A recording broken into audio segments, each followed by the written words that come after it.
The button has been pushed. Hi, say hi, say hi, say hi. What the Hi. fuck is up, every pony? Alright, I nominate Orion for the last time on Dragon Ball Z. Last time, on to hell and back, we began making new friends inside of this house. We go inside. We realize that it's very quiet on the inside foyer area, whatever it's called in the fancy house terms. While Orion is trying to find the source of the magical silence, everybody else goes into an adjacent room, and there are an enormous amount of mimics inside that room. So many. Big fight breaks out. Orion manages to find a magical stone with a rune on it. He uses magical device, deactivates the silence, and then throws up a bunch of insects that go in and start eating the mimics.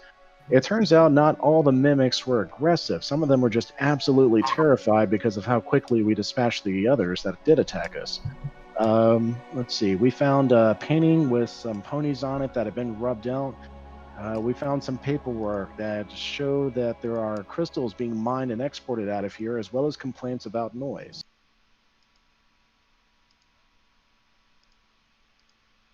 Full of formaldehyde, it smells weird and it tastes terrible, especially the mangoes.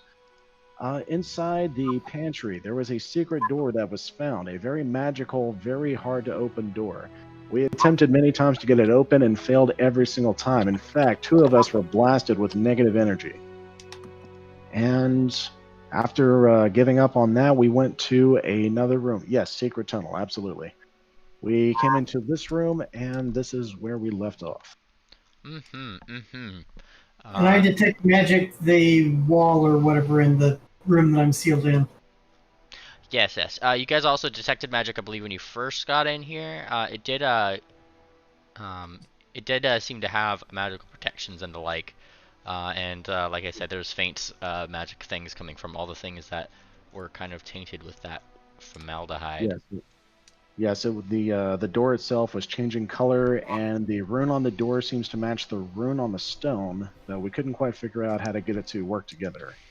But it seems to be related somehow. Looking into this room, it looks like Little Spout had gleefully gone forward to the one plate that seems to be set at the end. Still looked like just a plate that hadn't been ate yet, set at one side of the table, looking toward the other, which has with the other down the table, none of the other chairs having been set. But does it smell of formaldehyde? You sniff. It definitely smells like the other food. There's something weird about it. Little Spout heaves the largest sigh. Magic formaldehyde. The best kind. What is on the plate? What kind of food was prepared? You look on the plate and seem to see that there are a very nice arrangement of both sliced mangoes and different breads. Why are there preservatives in everything? Little Spout turns up her nose, Uh, but then turns around and immediately opens this. Aha! You open the thing, and as you do, a combat tracker appears. Oh. Yes. This house is full of traps. Yes. It's full of combat trackers is what it really is. Yeah. We just have to eliminate all of the combat trackers, then we'll be safe. If we stomp on all the mines in the minefield, there won't be any left and we'll be safe. Right? No. This is more like, we'll be safe if... Alright, we have so many... There are so many mines here we can see. But if we throw away our mine detector, then we'll be safe. We'll never find a single mine. I don't know if you noticed, but I added myself to turn on her. In a I feat. just rolled 36 for initiative. Also, I found out how to fly without using that icon. It doesn't really work. Yeah. Oh god, what did I just... There it is. How's that? I can't... DC has us +1 feet. That just means I'm flying close to the ground. Whee! Where does it say that? My character is in the other room. He can't So see. you can't see my magic.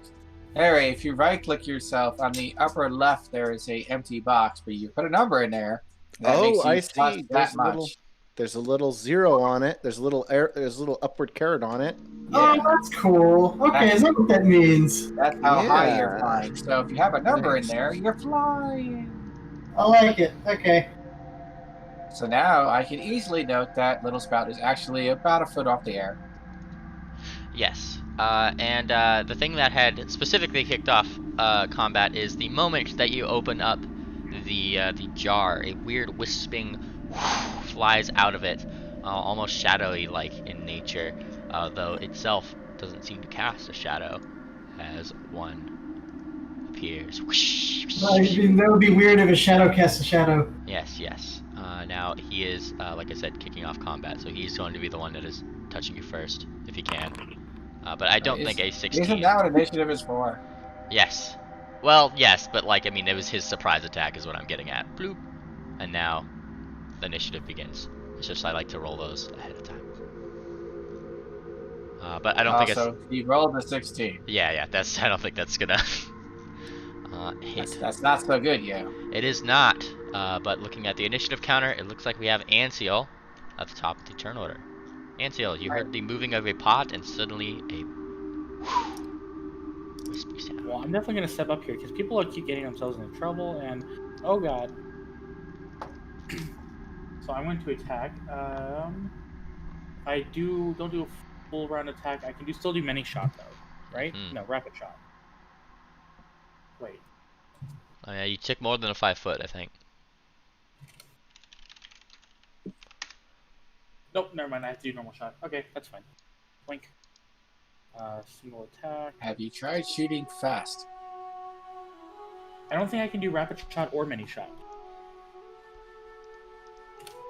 So I think they both require full round attacks. Yep. I am disappointed. Welcome to combat in Pathfinder 1. I want to do something fun. Okay, take a full round action. I mean, we could switch to the Unchained Revised Action Economy. It's true. That basically is how about PF2, but we haven't finished picking PF2 yet. That is exactly what it is. Is a 33 hit? A 33, and what are you? You're shooting with your arrows? Yeah, cold iron specifically. Cold iron. And magic! Alright, that's what I was making sure of here. And I just need to double check various immunities and things really quick. Yes. We are at, what, +3 weapons? Yeah. So it's really silver and cold iron. Ooh. Fancy. Oh, nice. Alright, cool. I was just double checking something here. So a 33 would definitely hit. As you... now they are arrows. It does seem to kind of just go through the really shadowy thing that just kind of seems to be crawling almost up the side of the thing toward a little spout. So while you do hit it and it kind of around the arrow, it doesn't seem to take too much damage. Okay.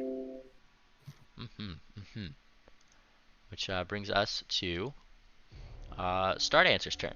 Bonk. I am examining the wall. Give me a perception check. Or whatever check you want. I'm magically examining the wall. Aha! I think there's a knowledge arcana then, right? Okay.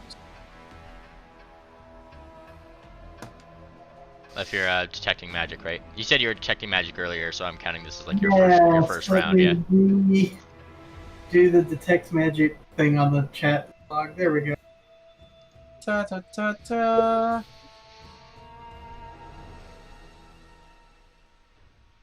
Yeah. Knowledge arcana for schools. Spellcraft to identify properties. Okay.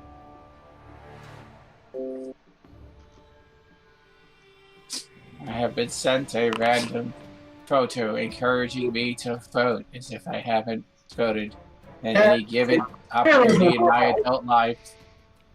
A 29 will get you that this seems to be, this door seems to be enchanted with something of a really strong abjuration spell. That just blew away all of my expectations.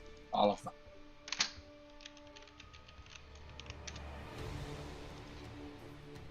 Okay, so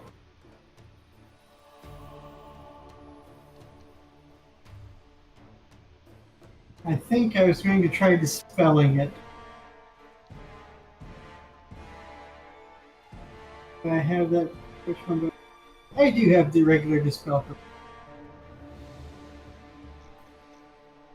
I do recall that you tried to dispel it, yes, or the last time, but the check wasn't high enough, and it, Did I? yeah. You But rolled really good too. I don't remember. yeah. I'm just refreshing you if that's the action you'd Okay. still like to take. Yeah.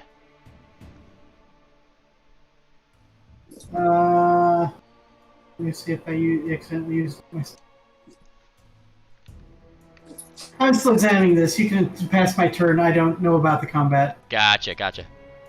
Steady shoot.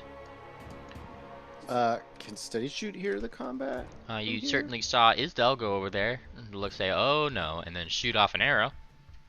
Okay. Let's get. Hold on. Okay, we'll do this. I'll go ahead and use a round of my squeezing, which I do not keep enough track of. I definitely have used some this. I believe you used 7.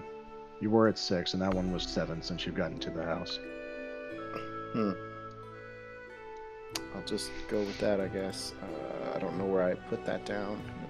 That's the kind of thing I need to put on my sheet somewhere. Anyway, what do I see? So. You walk into the room, and what you see is a really shadowy, tendrily figure coming out of the vase. It almost looks like it could be 3D. It's kind of one of those things where, like, is it a shadow? Wait, no, that can't be a shadow. It's clipping into Little Spout. That kind of thing. Can I, excuse me, go here, extend my reach and swing an axe. You rear up onto the table, extending your reach. Go for it. That's right. Attacks. Actions. You are such a rude house guest. This is not how we eat dinner. Oof. A 41 hits, and much akin to how the arrow just kind of whoosh around its body a little bit, it did seem to do something, though. Not a lot. Okay. I mean, if we're really going to talk about how rude I am, I just reached directly past someone else to get something. It was just uncouth. It's kind of Such a country bumpkin. It's astonishing how that vase did not crash in the way that you had very skillfully swung the axe. But you are a steady shoot. I expect these paws from the cats. Frog paws from ponies is not right. Little Spout, a thing is in front of you, and it tried to poke you. That's just rude. A 5-foot drift this way. Drift. And then I just start whipping it. Start whipping it a lot. Go for it. Yay! Ignore the haste because I'm actually not going to haste. Oh, what's up with that? All right. You start. I only hit once. Surprising. Well, let's see here. I just need to double check. Did you have it targeted? Did it tell you what it was, or? No, I just see that I have a 19 and a 30, and I was wondering if I only hit once. Oh, yeah. The 19 actually does hit. Hooray! Did I beat it twice with a water whip? You did! Much in the same way, though. It does seem to not take as much as you just start whipping the shadow a little bit less carefully than steady shoot here. Kind of crafting over the top of the base. Little Spout still has confidence. If you do a large enough number divided by 2, isn't that bad? Yeah, and actually, as you the second whip distends, it just kind of poof disappears. Little Spout nods at her large friend. You softened it up for me. All right. It's no more. Let me. It was gone. Then it's back. Yep. Just kind of. There you go. It's like those old video games where they kind of blink out, blink. Ring Dancer, who is not yet out of her turn yet, is all just turning around slowly, going like, "What is that?" And then she sees this, and combat's ended. The little spout's going to flip back over there, and she's going to just look back inside again. Is the vase undamaged? The top is now cracked thanks to water whips.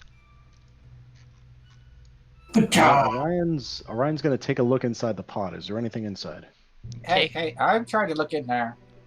Well, you both Orion can look and and give Little me. Spout are both looking inside the pot. Yeah. You both take a look in the pot, and even a curious ring dancer is like shuffle, shuffle, shuffle, just like trying to look in. And what you guys see is that inside the pot there is nothing. Nothing is inside this pot. I mean, yeah, that is an adorable picture of three fuzzy faces just kind of wrestling as they are trying to peek. Yeah. Ryan's gonna roll perception. What does the inside of the pot smell like? 13. Musty and death. Must be like something was in there that was moist before. You are free to assume that. Okay. Ryan's going to eyeball the other vase very that fancy word that means you don't trust it. I mean, yeah, there's this little spout literally floating over towards it.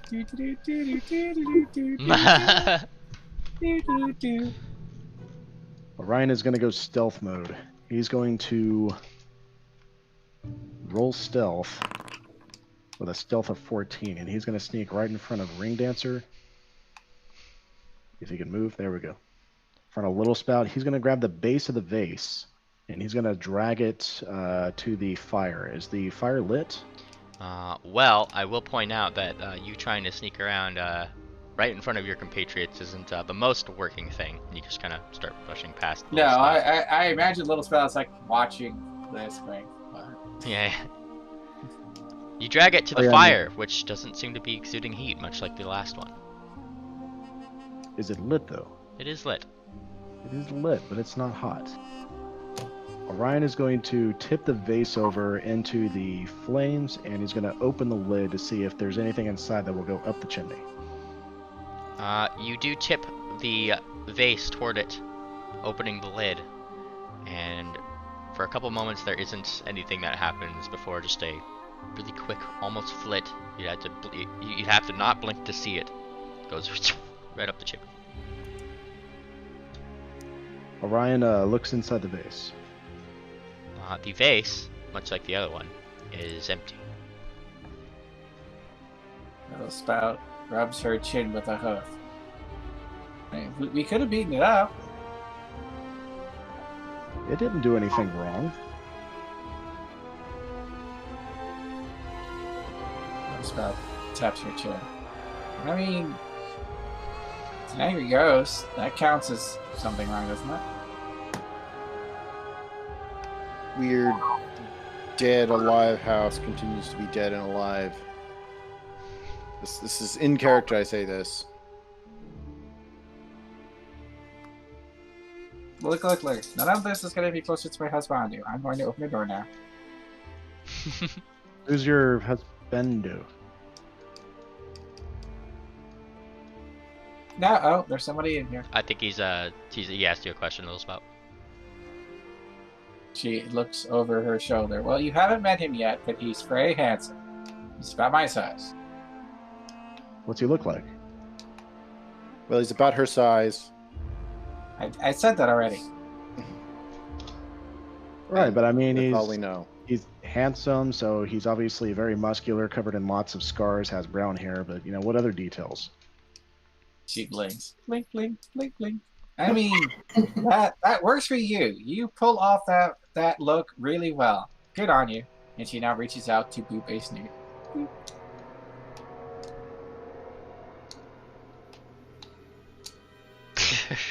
So can I identify what abjuration spell is on this wall? You can feel free to give me a spellcraft check if you'd like. I will do that.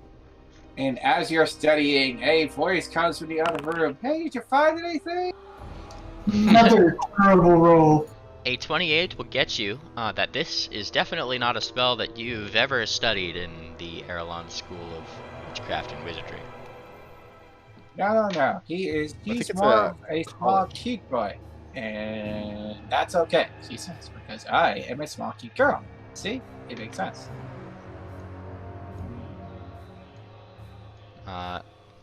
Ring Dancer is just kind of rolling her eyes a little bit at the shenanigans. And yes, Little Spout, you open his door and you see your friend here, who is Yes. just kind of looking left and right. He has his book out and he smiles over and he chirps. It's about time you got here. We're working on it. We keep finding things to beat up. I know. I've been writing about it. He holds up his book. Little Spout tilts her head. Arthur be praised. But praise Lashtana first. And then, yes, going back in this room, it seems you've kind of made a circle. There's a staircase going upstairs. There's the door that goes into the mimic room. You know, Right. the whole 9 yards. It actually has a lot less furniture than it did to start with. Yeah, it is a lot. It is a lot emptier. Yes. Oh, And, go ahead. and peek again. The houseplants and the desk seem to be like closer than they were together, as if they had just been talking and then they froze the moment you peeked in. I'm like, yes, the house seems to be house designed, right? Okay. Little Spout comes over, closes the door. Based. There. Now they can socialize without fear of adventurers. See, Little Spout tries to be nice. However, she also sees stairs, and she really wants to know what's up these stairs. But she also wants to know what's behind that door. Oh god. Did you figure out the door? Which door? The magic door! Nope. The backlash door. The one inside the pantry. I'm gonna float up these stairs now. Alright, it looks like a start answer. I think we'll need to come back for that one. Is this a regular stone wall? The stone wall that you're looking at? To the left. Oh, to the left. That wall looks to be some kind of normal stone, at least by the first glance. Is it magic? You are detecting magic, and do detect magic, yes. Darn it. Also, just a note, because you guys had also found this to your right, that painting on the wall seems to be a family tree with various scratched off individuals. I'll make a copy of it. You do so. Orion's gonna stand next to you as you do that. Okay. I'm just gonna lean over your shoulder for no reason. Alright, so who's all going upstairs? I saw Ring Dancers going upstairs, Thumbtack, Little Spouts, but you guys. I didn't hear anything from you guys. Yeah, Orion will go up the stairs as soon as start answer is done. Okay. I'll follow up the stairs at the back of the pack.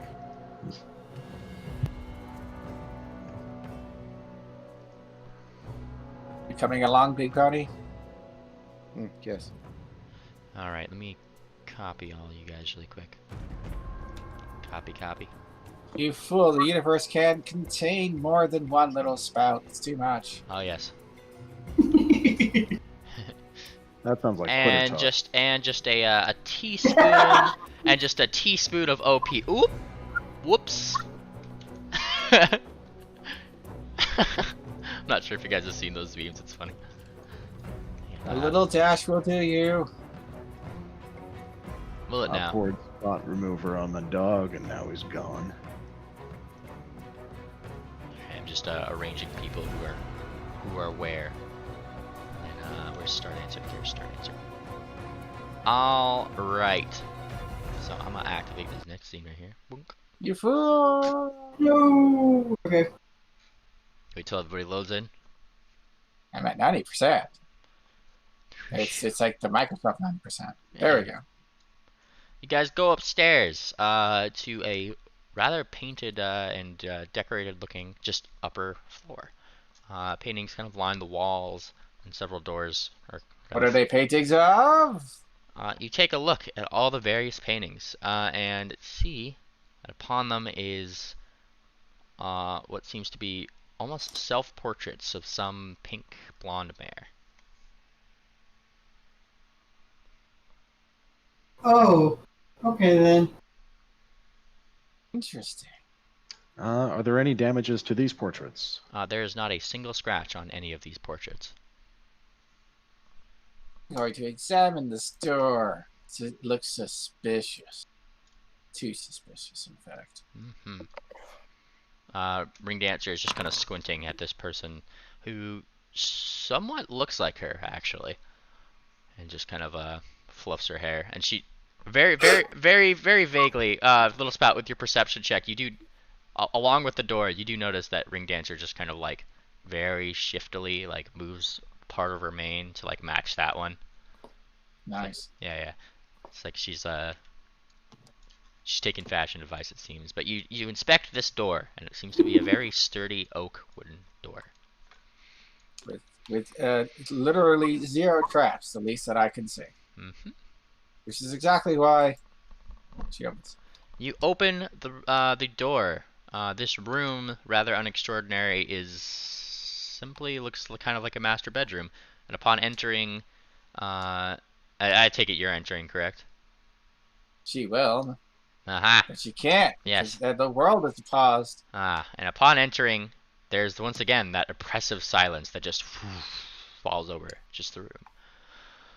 No sound from it comes around as you kind of enter.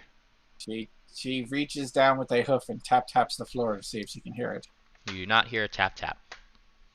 She begins searching for rocks. Rock. I'm singing a rock song, but nobody can hear me. Where are you searching? Now, well, she was going to look at these mysterious chests because they're mysterious and they're chests, which raise them very high in the adventurer priority list.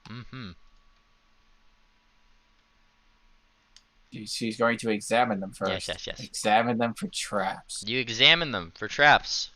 Go ahead and give me that roll. Also, would you prefer for perception checks that I do them blind? No, actually, I'm more of a fan of just like public rolls. Okay. Yeah. Just checking. Whee! If you don't want us knowing how well we perceive things. Or if there's a blind roll that if you prefer blind rolls, I'm not going to stop you. Is what I'm getting at. Yeah, that's really a GM call. Yeah. It's, do you want us to blind roll, or are we fine not doing so? And you said, I don't care, so I'm doing it public. So, yeah, there it is. I do see where you're coming from, though. Maybe we can give like perception checks occasionally, a blind thing, but I'm not too much of a fan of that kind of thing. We'll play. Well, make a decision. The only I'm real cool either way. The only real reason to make people do a blind check for like a for either noticing or a knowledge check is if you plan to lie to them. Yeah. If not, then it's just like, oh, I fail. Okay, you fail. Okay. I'll play it by ear. Kind of depends on the circumstance. This one, however, it's also for I look for traps and you say you don't see any, but then I see that I rolled a 1 and I go, I look again. Yeah. Ah, gotcha. Okay. So yeah, that would be a play it by ear thing. Okay. I actually just thought of that as that. Yeah, if you're spotting something and you spot nothing, then you'll know whether or not you successfully spot nothing.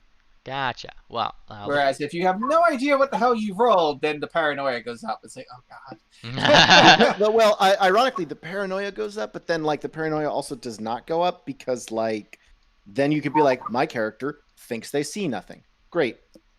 All right. I act on that. If you're a good role player, that is what you should do. Looking at these chests, they do not seem to be trapped, nor have any little tongues sticking out of them. Hooray! She reaches for this one to throw it open and reveal all the prizes and maybe a magic rock that's silencing everything. You throw it open, and see what seems to be small parts, just like little metal bars, that kind of thing. About inclines her head. She did not expect to find the watchmaker supplies here. Now they do seem to be like not that tiny. It's not like tiny gears and things like that. It's just like supplements that seem to be part of something to be constructed. Little Spout waves at Smart Horse and then points inside because she can't say anything. But then she opens up the next box. You open up the next box, and as you do, the same side as Betsy. There is now a kind of different set of parts and things like that that seem to kind of match the same sort of like metal and things like that. Little Spout is pointing at Smart Horse even harder. Point, point, point. Point, point, point. And then she points at the boxes. Point, point, point. And she backs up out of the way. Because you can't talk in here. Orion. He's trying to talk in the silenced room. You I do see.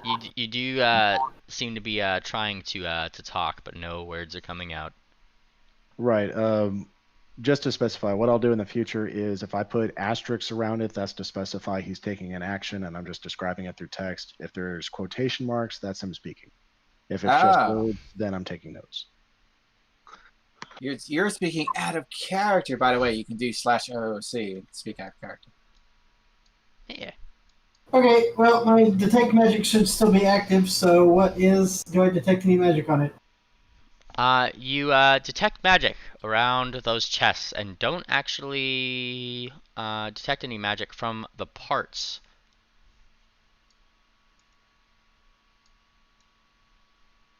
Or the chest, rather. Those two chests don't seem to have magic upon them. Orion's ears kind of tilts to the left, and he kind of crawls on his belly close to the ground, and he moves up to the chest and starts examining them and holding them up to his rear right leg, where his leg brace is. You do this, and some of the parts seem to match.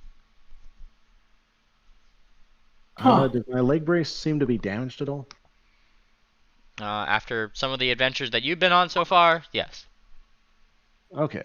Orion is going to swap out the parts. I assume these are just like bolted together, maybe tied together with leather straps, but he's going to take out the damaged parts and replace them with the good ones. Yeah, you're being your own repair pony.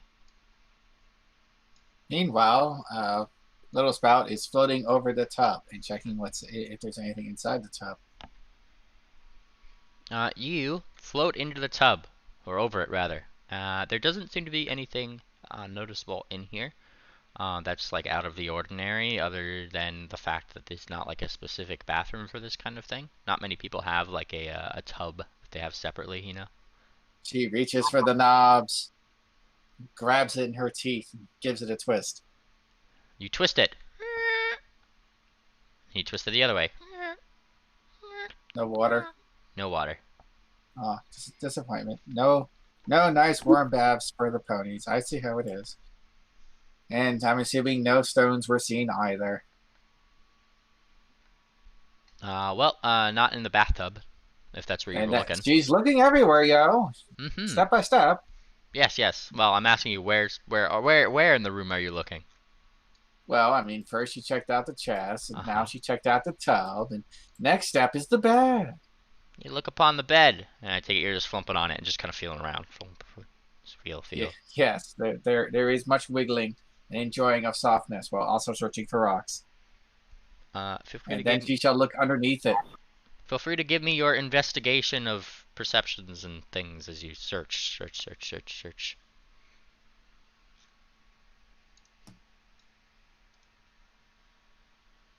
You guys out in the hall are free to move wherever you need to. It's not like the game is paused. Right. My character is... I look for other magic things around the room. You don't seem to feel anything out of the ordinary on the bed, other than the fact, of course, the bed is made, and this is a really weird place to see a made bed. And she wriggles to the edge and throws her head underneath to look underneath for the monsters that always hide under beds. You look underneath, and as part of that kind of just general bed one, you also don't seem to see any pebbles, especially since there's nothing under the bed, and you could actually see all the way through to the fireplace. There's like no shadows cast under there. It's just a clean underside of the bed. Gwyn's, there's really only one other place. Aha! You head to the jar. The jar. Mm-hmm. And I take it you open the jar, yes? Okay. Reaches for the jar, Okay. waiting for anybody to stop her, but nobody does. Is the jar magic? You tilt your detect magic over to the jar. She grips the top of the jar and do detect magic. jar itself or inside? Well, detect magic and focusing that way tells you yes, there is magic. If you're continuing to focus on that and not stopping Little Spout opening the jar. Well, I mean, I did say earlier that I'm looking all around about the room for magic. Gotcha. Well, in that case, Little Spout takes off the jar. Your second round of detect magic will allude that it is coming from inside the jar. Okay. There's also something that's magic behind it, being the fire in the fireplace. Figures. Does another shadowy form erupt into being? Nothing shadowy erupts into being.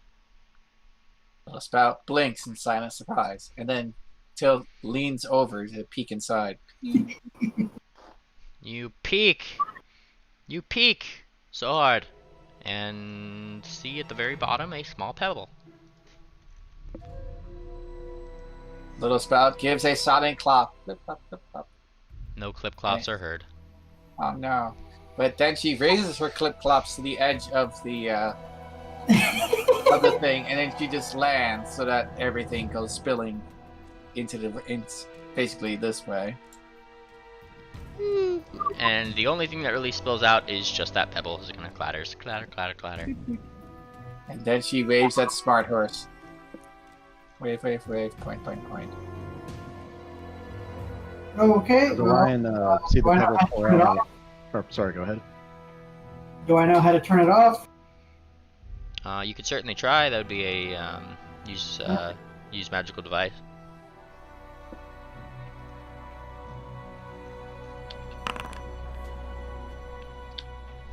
What is with my terrible rolls? You go to use the magical device that is this pebble, rubbing it weirdly with your hooves and kind of mimicking the same way that Orion was doing things earlier, and the silence goes away. And the stone comes to a shudder, and the rune upon it that you do see, just like the previous, just kind of goes away. Oh good, that's always so weird.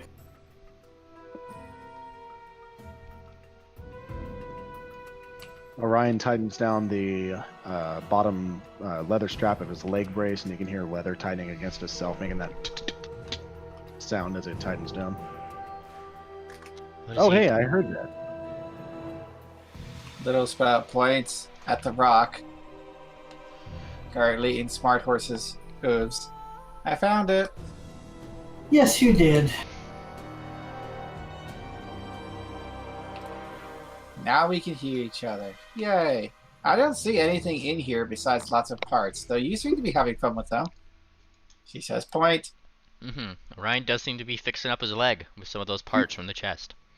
You seem to be awfully familiar with this house. Yeah, that's kind of strange. I keep thinking to myself, where would I put things? And they're there. Whoever lived here must have had a very keen sense of where to put things, because I'm finding it very easy. Wasn't And look, that as Iron the Rick and Morty, that vision you had earlier was about? Or was it something? No, there was a monster that took the form. Anyway. what vision? I don't remember. It was a monster took the form or something like that.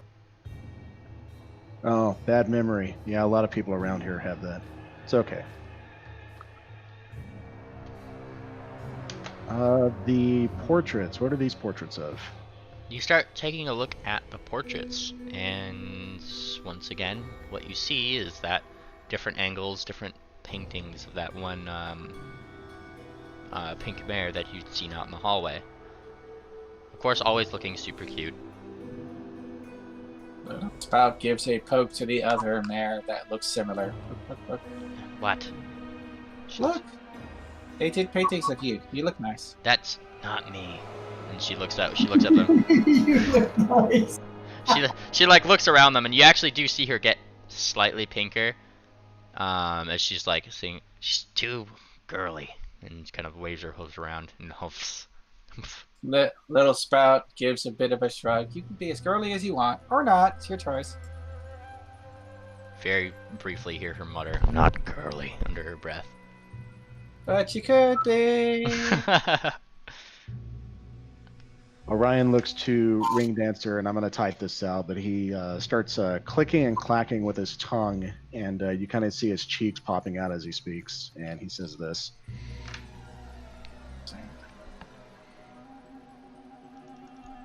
Clicking and clacking, you say? Yeah, it's something I can't understand. That's written in runic for some reason. And she just simply raises an eyebrow at the clicking, looking like it's like a weird thing. And just kind of like blows a little bit of the mane out of her eyes and turns around and like in a whatever sort of way, like weirdo. Like she didn't seem to get it. And I see that little spout is peering at doors skeptically. And that door, while it may have looked suspicious, seems a little less suspicious now that you're looking at it. I found another bedroom. This one looks like the guest bedroom. This one seems to be more of just by looks of it, an ordinary bedroom that's just right next to the one that seems to be the master. And empty portrait is kind of decorated on the wall above the bed and the vase, right behind you. Nothing's in it. And the bed itself seems smaller, kind of as if it was a bed meant for someone younger. And a small toy chest kind of lies somewhat open toward the more south side of the room. Little spout taps the floor to make sure that it's not silenced. Tap, tap. You hear taps. Hooray! Little spout squints at the vase as if suspecting it of a crime, but then floats past it.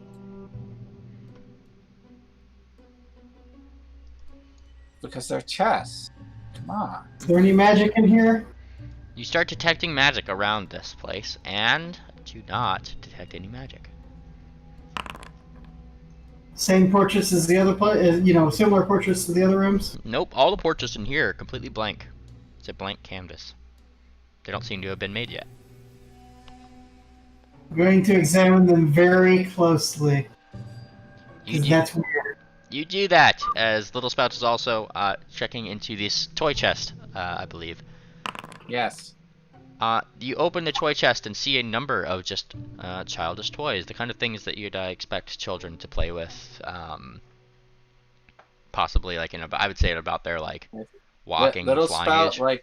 Little Spout looks left and right, like almost ashamedly, and then she starts scooping things up and putting it in her bag.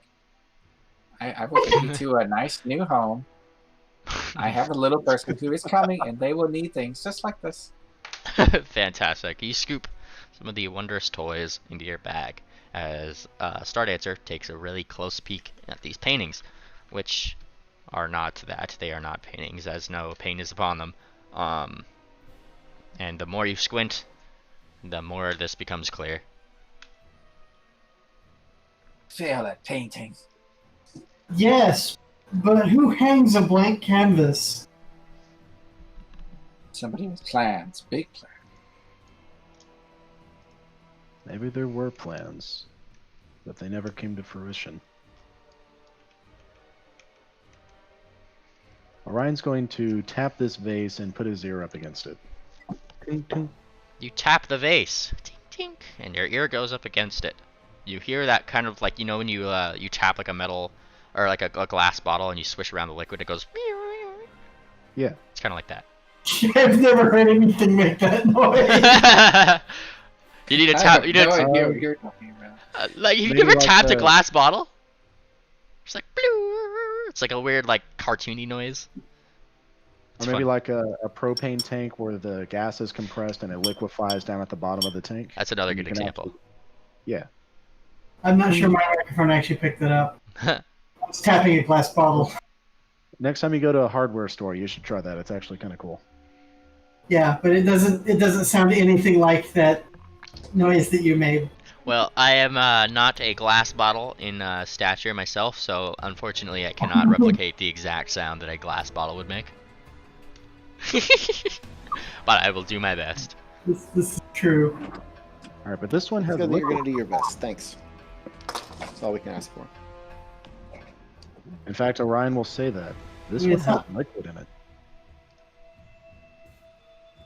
Little Spout turns around, completely innocent. It's not like she just picked up some toys or not. Shut up. Stealing Wait. toys and putting your hooves on the bed. That's This just... one? Point. Yes, this one. Liquid. Oh, this?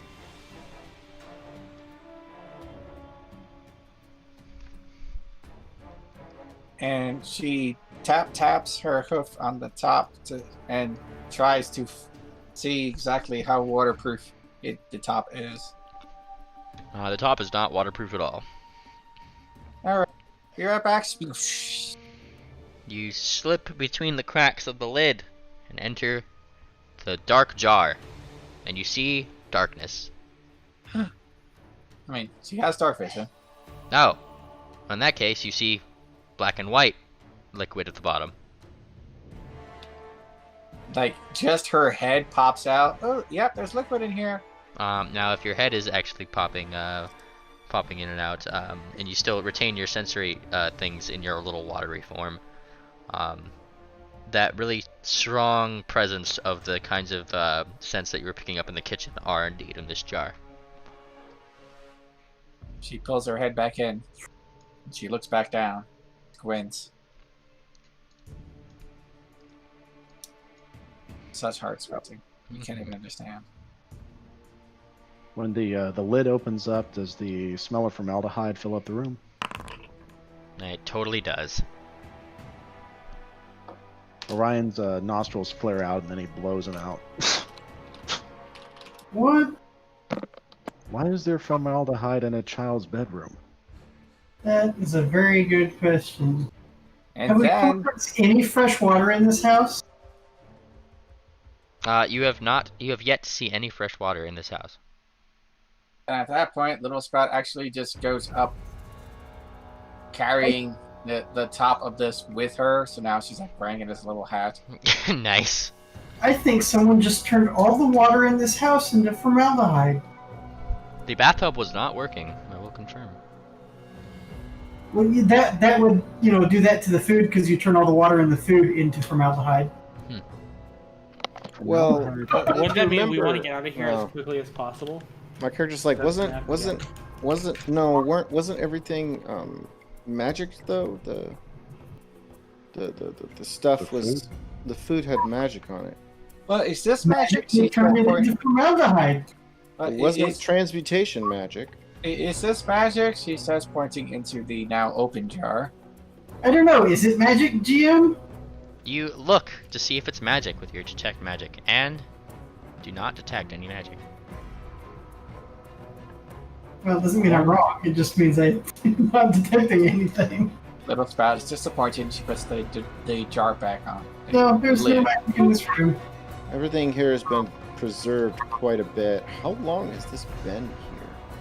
Well, there's no dust, which is also kind of weird. So it's very hard to tell. But there's still more doors. Orion lifts the jar on this lid, holds his breath, and looks inside. Is there anything at the bottom of the jar? You're trying to look at the bottom of the jar, tilting it left and right, looking at the bottom. There doesn't seem to be anything upon your first inspection, though. Kind of tilting the jar, you hear something rattling at the bottom. Little Spout, did you bump anything or drop anything down there? Huh? No. I mean, I lifted the lid, but I put it back. Orion is going to go into his inventory. I'm going to see if I have a pair of tongs or some kind of equivalent that I can reach down there and grab it. I cast Unseen Servant and pull it out. That works too. Unicorn! You do so, and as you do, a small stone emerges from the liquid. And then the room kind of goes silent. Orion, Oh, great! It's another one of those stones. I say aloud, nobody hearing me. Now, Lysander. Well, actually, these people would hear you. So Little Spout heard you. Oh, my character probably wouldn't know about it if he wasn't in the room, though. It's exactly the same kind of stone. Yeah, it's like a smooth stone. It has a small rune on it. Turned off. And then it goes off. Orion, Little Spot was looking at the door. Did she spot any horrible traps? She did. Why is room silenced in this house anyway? One moment there, little spot. I did see a roll. I keep tabs on that. Alrighty. Yeah. I just wanted to hear what Orion was gonna say. I think they were calling out to somebody or something. Yeah, Orion takes his stone out of his bag, holds it up next to this one, and he asks Star Dancer to pull out the second stone that they found in the previous room. Okay. All right, so we have all 3 stones. Do they all seem to be cut from the same gem and have the same rune on them? They all do seem to be this weird kind of blackish stone that is opaque, but only like at surface level. It's like a really smoky stone. Orion's going to ask if he can hold all 3 stones. Okay. I hand them to you. And Orion is going to attempt to use magical device on all 3 at the same time. Are you turning it back on? What are you doing? You do so, and as you kind of hold the 3 stones, they float up just briefly off your hoof, swirl about themselves, and seem to arrange themselves in a weird way that makes some of the runes almost complete a small picture, and then they just kind of vibrate and then go inert again. It looks like there's another one. Probably in that last room. And what was the picture? It was just of a bigger sort of inscription, kind of like they all have their individual markings, their own little runes, but it kind of completes a picture. I wonder if this is the keys to that abjuration wall downstairs. Little Spout, speaking of the other room really quick, you are looking at this door oh so suspiciously, and thankfully the door does not stare back. Seems to be less suspicious. Just thought I'd point that out while you rolled your thing. I swear, we're just gonna make a mimic mansion even more sometime. Well, the doors are mimics, the floor is mimics. Yeah. All the furniture is mimics. All the food is open the door. You do so. What are you guys doing as you hear Little Spout open the other door? Found a study.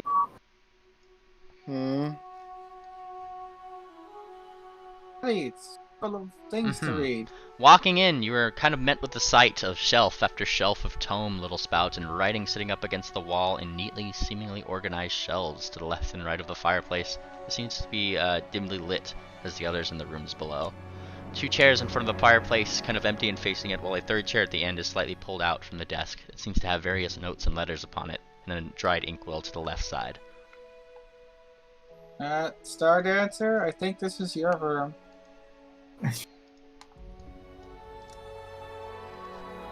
It's the Star Dancer room. Yes. Apparently. Little Spout, that's like something that you'd say if you were touring a house to buy it, just like, oh look, this is your room. Like. Well, yep, we're gonna start going through the books. Is it silent in here? You enter, and yes, you do pick up a very, very, very faint scent, but a small part of you kind of picks up at the fact that the fireplace seems to be on the same side of the house that the fireplace below from the kitchen was in. So. I mean, that makes sense. Mm-hmm. Magic. Is there any magic? You detect magic around the room, and just like the other ones, well, just like the other rooms, yeah, the fireplace itself, the fire, which doesn't emit heat and things, gives off an aura of magic, though nothing else seems to.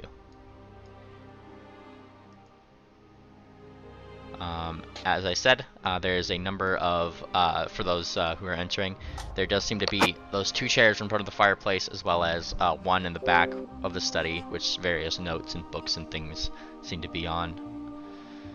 And Little Spout, you start taking a look at some of the notes.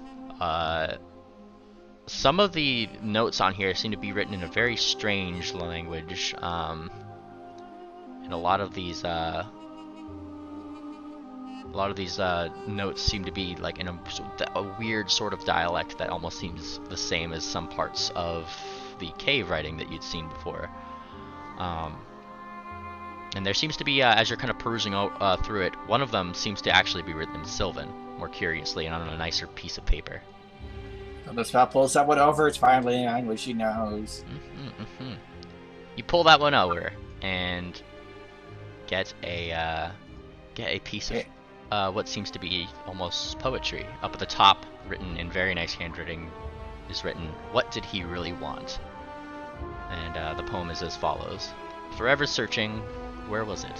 What did he really want? Was it thing or money? Was the goal?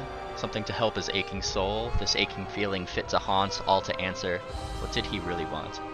Was it something to quell the ire? Someone to sit with him by the fire? Through thick and thin, till death they part. They say this would fix his aching heart. No, no, couldn't be. Something else to set him free. Perhaps somewhere was the key. What did he really want? Little spout tilts her head left and right. Beep, beep, beep. And then she taps. Tap, tap, tap, tap, tap. There you go. Oh, I just clicked on Ring Dancer in the headset. Sorry. Oh no. Yeah, Ring Dancer reading poetry. How nice. I This posted. is rare. I did post the thing in the chat though. It's just so you guys can see. Yes, I do see that. Little spout admires the poetry. And then she smiles. I know what he wants. We need to find him so we can get him what he wants. Okay. Is the globe solid? The globe itself is definitely a solid globe. It doesn't have any hinges. It's just a solid ball. Hinges. Well, I mean, it's sitting on like a bigger pedestal, which kind of goes up through the axis of the planet and such. I mean, you could lift it up. It's not bolted down, but it'll take the bottom, like the whole stand with it, effectively, if you try to just pick it up. Okay. I was looking for secret compartments. Apparently there are none. That's no fun. There is a portrait above the fireplace, which once again depicts that pink mare with the blonde hair. Look. So, It's question, is that someone's house that is obsessed with this mare, or is this mare just obsessed with herself? Because who has this many portraits of themselves? And both in answer to that question and Little Spout's little quip about that once again being her, she just kind of squints up. Yeah, well, I can assure you that I am certainly not this full of myself, she says, more scornfully toward you, Little Spout, implying that that's her. Floats just a little bit closer. Yeah, but imagine if somebody else really thought about you that much. Not you thinking about you. Wouldn't that be romantic? You know, if you want to romanticize being creepy, you're more than free to. Okay. Okay!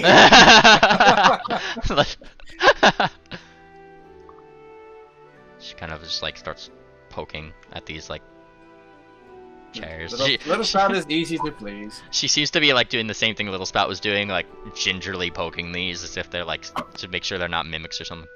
Poke, poke. Looking at the scrolls and tomes on these shelves, what kind of subjects do they contain?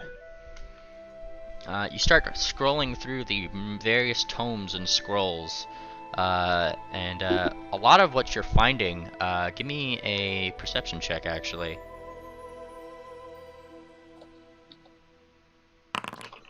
14 perception. A 14 perception, as you're kind of scrolling through these. The generality of what you're getting is that there seems to be a lot of different alchemical books and guides and a lot of scientific-y things related around the wonderful world of alchemy. See. Serious.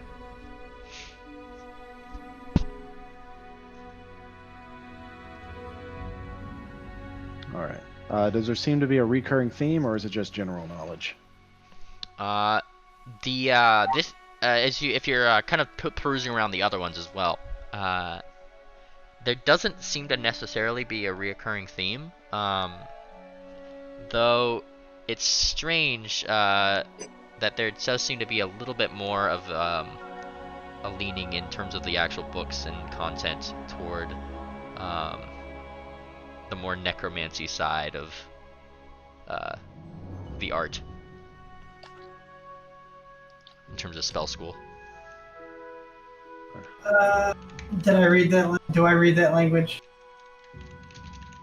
I guess I will go check out the desk and see if I can read the language. You start looking at the desk, trying to read some of the languages, and like I said, some of these are in a weird kind of chicken scratch that you can't necessarily determine what it is. Some of them seem to be written in Abyssal, but the ones that are written in Abyssal do seem to just be generalized study notes related to the books that are just on there. Maybe writing down like notes for later, formulas for that kind of thing. It's nothing too out of place. Except that it's written in Abyssal. Yeah. And the weird chicken scratch ones that you can't seem to understand. They look like any kind of language. I have a skill for that. Strangely enough, you can...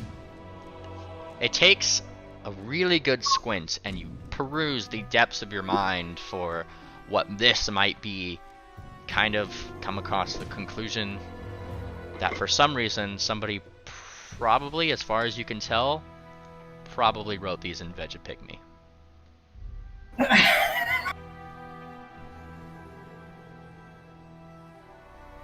you want to see your language. Wait, don't you understand? Doesn't Orion understand Vegapygmy? Does he? I think he mentioned that before. Little Spout begins searching more thoroughly. Yeah, Orion looks over to the table. I don't think What'd you I did find? the right roll, that roll. I swear, you're making me learn the most obscure languages. Ooh, I love obscure language. I mean, the point for obscure languages is because like they want you stuff that you don't understand, and then you take every single language. Just like, well, now I need more stuff you don't understand. Yeah, except you'll focus on the obscurest of languages, and the GM will be like, okay, that's your list of languages? Oh, look, there's 13 more you don't know that no one's ever heard of. And it turns out this one's just written in. Everybody leans closer. Gnomish. Damn it, that's not on my list. I guess that would be the benefit of, like having a world where it's like, oh no, there are these languages, these people speak it. So when you're making languages, you're instead of like it being a challenge for the GM to figure out when you know or don't know something, it's different. Anyway, Orion, In Everglow, almost everything's written in Sylvan for some reason. for some reason. Orion flutters up to Stardancer's back, and he looks over her shoulder. What'd you find? What'd you find? Notes. In... I think it's Vegapygmy, but I don't know. I don't read that. Vegapygmy! Orion begins clicking his tongue and popping his cheeks really loud. Oh, is that what that is? Uh-oh, you. Yes. You mean Orion just kind of looking over her shoulder at the notes. They are indeed written in Vegapygmy. And Orion, he starts clicking and clacking and enthusiastically, and then there's like a pause, and his face takes a very sad expression, and his voice kind of just lowers a little bit. Clicks the last of his sentence. Are you sure you weren't a zebra in the past life? Can you try translating that instead of just reading it? Orion jumps off of Stardancer's back, and he's going to look at this chair. He's going to sniff it to make sure it doesn't smell like a mimic. You sniff it so hard. Feel free to give me that blind roll, you. Oh my Am I god. rolling a knowledge dungeoneering, or You're rolling a perception? knowledge eyeballs, which is yes, perception. Give me that. Okay. Knowledge eyeballs. Wizard.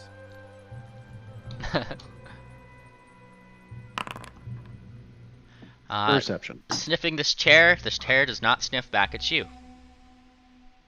Well, that's a good start. Nice. This is either not a mimic or a well-disciplined mimic. Let's find out. Do you Orion s- sits in the chair. You sit upon, now what you're realizing is one of the most comfortable chairs you've ever heard, or seen, felt. One of those But things. is it also a mimic? It does not seem to do mimic things to you, so it does not seem no. All right. I'm Maybe it's going a to well guess, and this is intentioned completely out of character, that it also just fits in perfectly.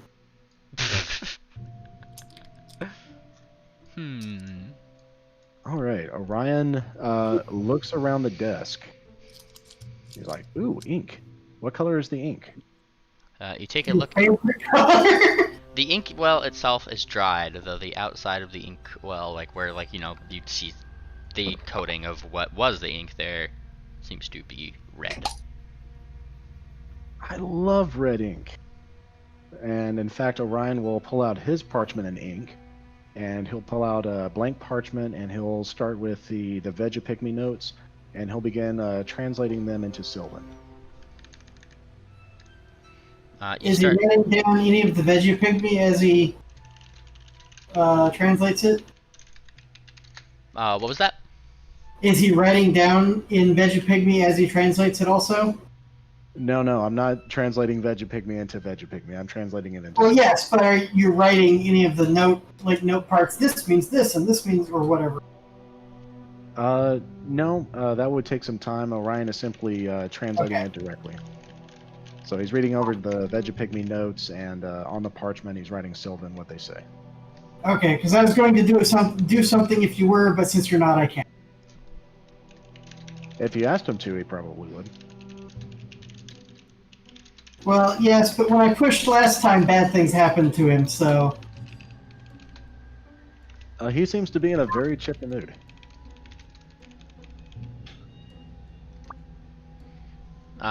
And as you're kind of writing away, effectively what's being translated is more strange potions, the kind of potions that you definitely probably wouldn't necessarily want to use unless you were a little out of it. Things detailing potions such as like Sebaceous Twin, for example, like really niche,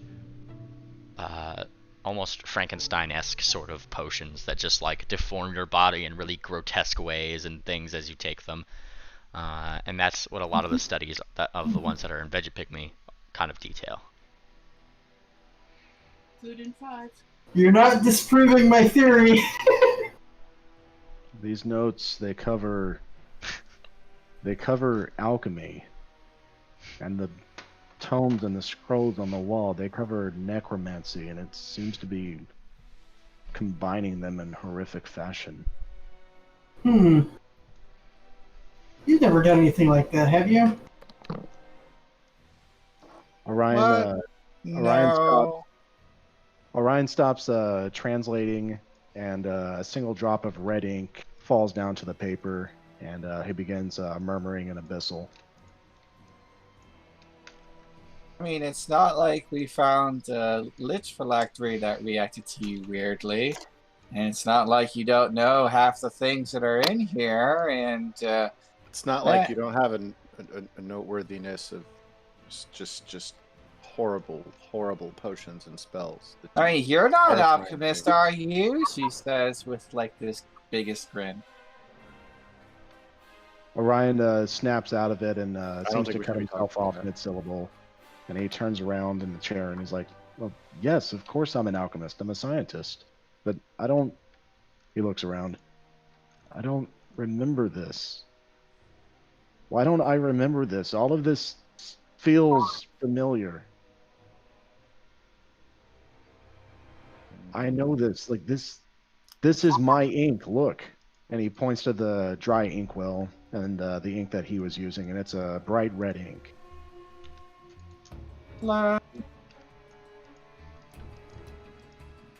Well, okay, he says, tip-tapping her four hooves together. There's a couple of different ways this could be. I mean, this could be the past, or it could be a maybe future, or it could be a definite future. And that's what she has a thought. And she looks over at Ring Dancer. Ring Dancer seems to have somewhat cozied herself onto the couch, just sitting on it. And she seems to be testing it, quote, quote, as if she's like looking for a mimic, but a slight blush on her face probably tells you that she just found this chair really comfy, and so she's sitting on it. And she leans closer to Orion and whispers.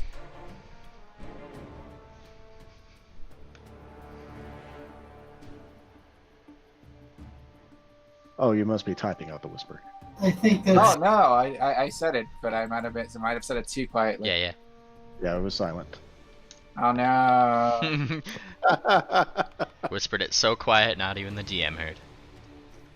Well, I mean, this is what all those bluff ranks are for.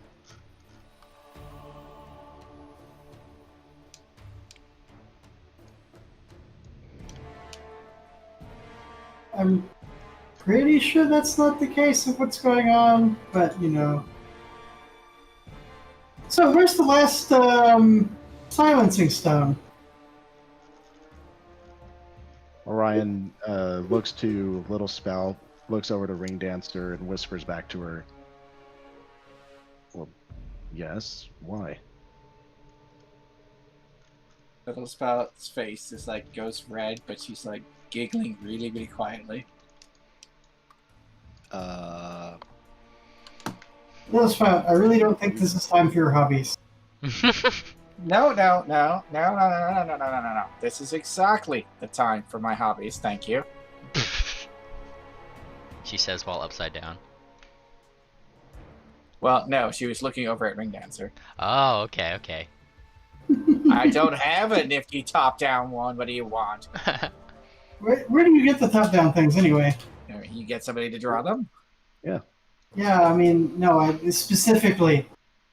Well, I was able to pay Mainly, who paid an artist to draw mine. Yeah. The artist that's made Ring Dancers, Isdel's, and I guess Anseal's in this case, which is kind of a recolor, and Orion's.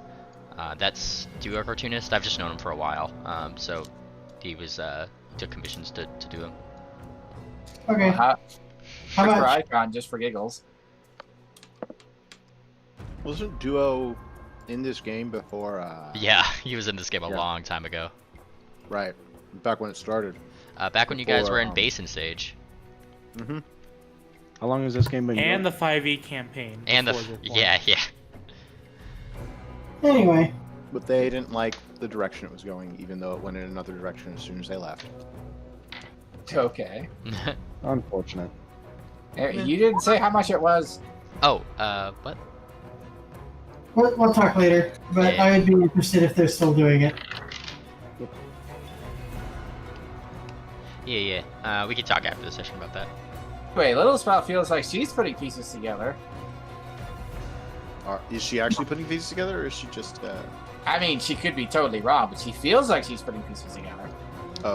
Okay. Well, I mean, like Orion literally put pieces together. Literally put pieces together.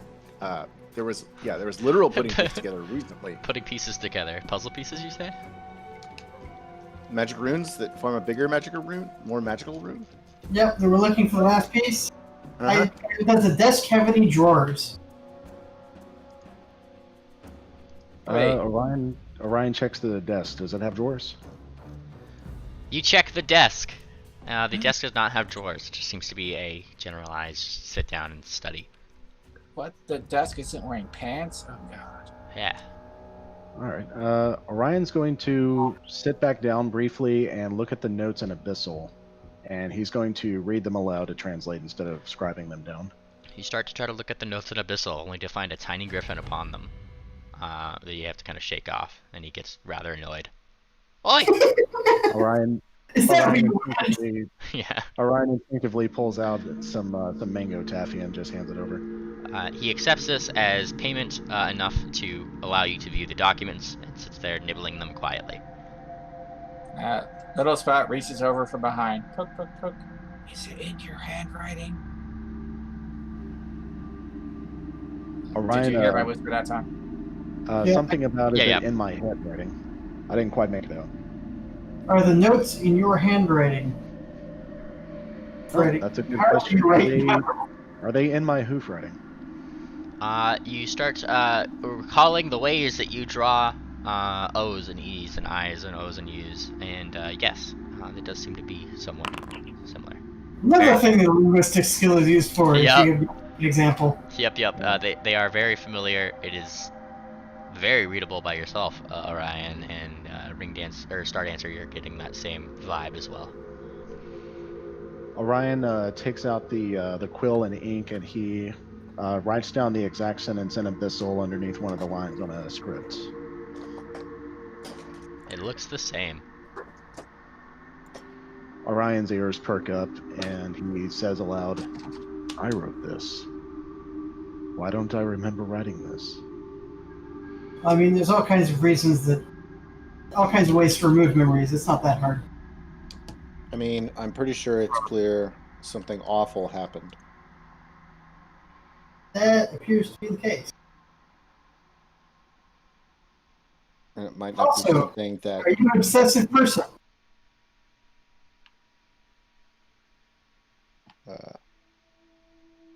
What was the question? And who was that to? To Orion, are you an obsessive person? Orion is breathing heavily and reading over the documents. In between reading them aloud, he says, I don't know. When I met you, I was in the field collecting something, but I don't remember collecting it. And then I was traveling with you through the mountains. I can't remember. Alright, insane he is. Look at that! And he points with his little candy. I don't care, as long as he gives me more of these. Orion takes out his alchemist cookbook and he flips through, and it's all written in abyssal, but there's just notes after notes after notes.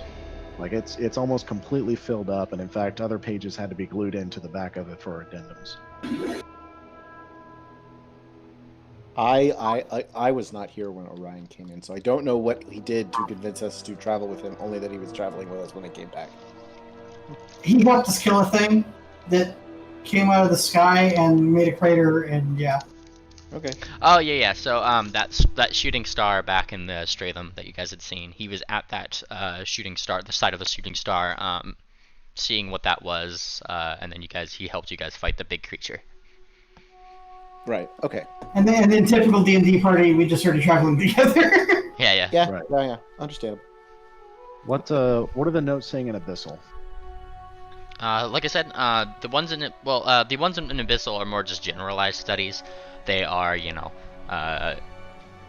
just notes on things like, never add like water to an acid, that kind of thing. They're just good practices, alchemy studies that don't really pertain to a certain aspect of the craft. But the ones in Vegapigmy specifically talk about combining necromancy with alchemy, correct? Mm-hmm. More or less, or transmutation in weird, like I said, Frankenstein-esque ways. So you're trying to revive somebody. I wonder who. I mean, everybody wonders who, because we don't know the identity of the person. Because he won't tell us. He's got memory loss, probably. I don't remember. I don't remember writing any of this. I don't remember this house. And why is it in a cave? He steps away from the desk. I'm a Leatherwing. We like the dark. So it would be natural for me to live in a cave, but this house must have taken time and resources to build, especially this deep. And also this cave, because it's kind of crazy. Yeah, how would someone survive in a cave like this? All these And where's the monsters, exit? All these voices whispering, echoing. They say something, but I can't remember. There's Ring a Dancer. closet. Or, what's up? Ring Dancer raises her eyebrows on you as she just kind of sits on the sofa. She's just watching you. There's a closet somewhere I need to find.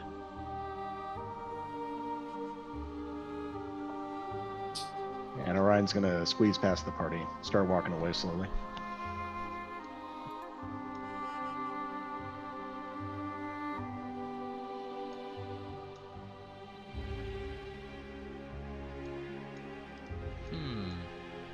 Are all the bookshelves just more of the same kind of notes?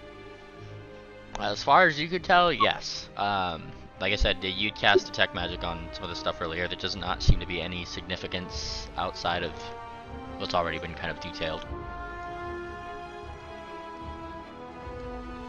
The most obvious, the most strange thing being that that little bit of poetry.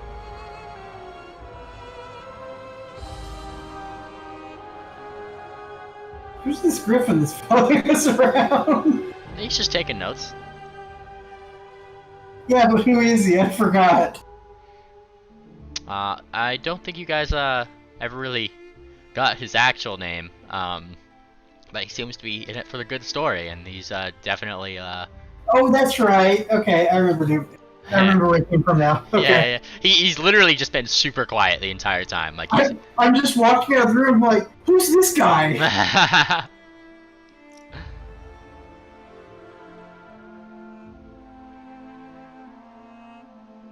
And Orion takes a quick look into each of the rooms. He's looking at the paintings, and he's just muttering to himself, speaking in a language. I don't know if anybody actually understands the language.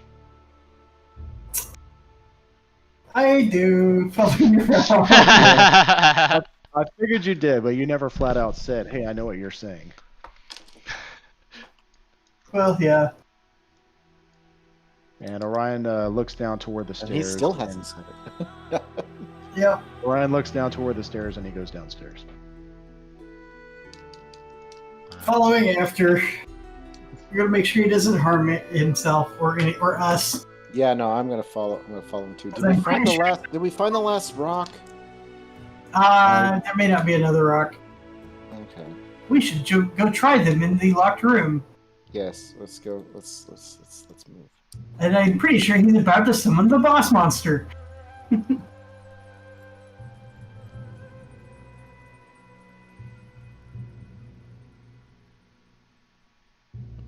I drug you guys downstairs. Ring Dancer and Thumbtack though are staying up at the top of the stairs. What about you, Little Spout?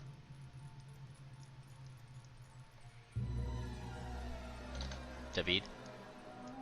What's that? Was it me? I heard that Steady Sheet was going downstairs. I heard that Star Dancer and true. Orion are going downstairs. I wasn't sure about the other guys. Okay. I'll follow downstairs. If Ring Dancer's going downstairs, Ring Dancer is staying right here. then I will stay upstairs with Ring Dancer. Fantastic. I will drag you to this scene with Ring Dancer, so that way you are there. And I didn't hear anything from David, so I'm going to pull him to the scene as well. There you go. Here on this map, Duck, is that a window?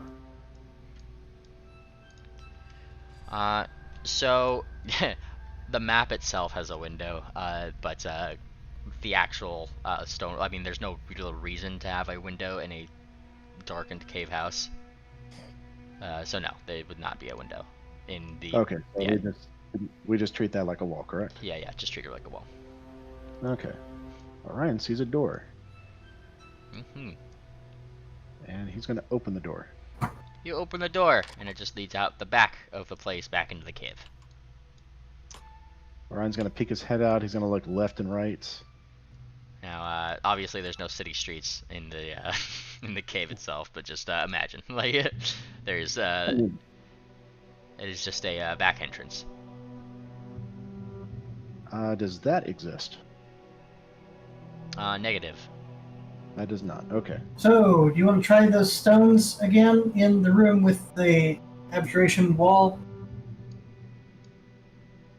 Orion is kind of giving you a 1,000-yard stare, but he's kind of looking through you instead of at you. But then he shakes his head clear and he says, "What?" In the room over here with the magic wall that we can't get through, I think the stones unlock it, maybe. And then when they do the thing. So try them. We needed. Oh, we have 3 stones now. We have Yes. 3. Yeah, We we don't have have any more. Where's the little spell? She likes magic things.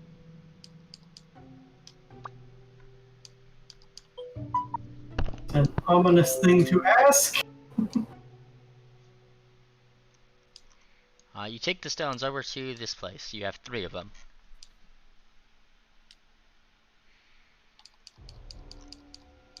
David, if you're talking, you might be muted, question mark.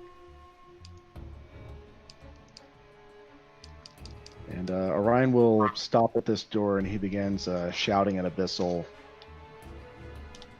And I like to imagine the language sounds like an angry German gargling mouthwash. And hissing.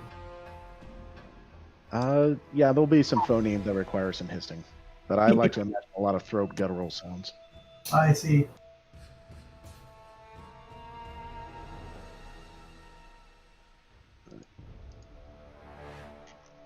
Is there out of character? Is there no response from David?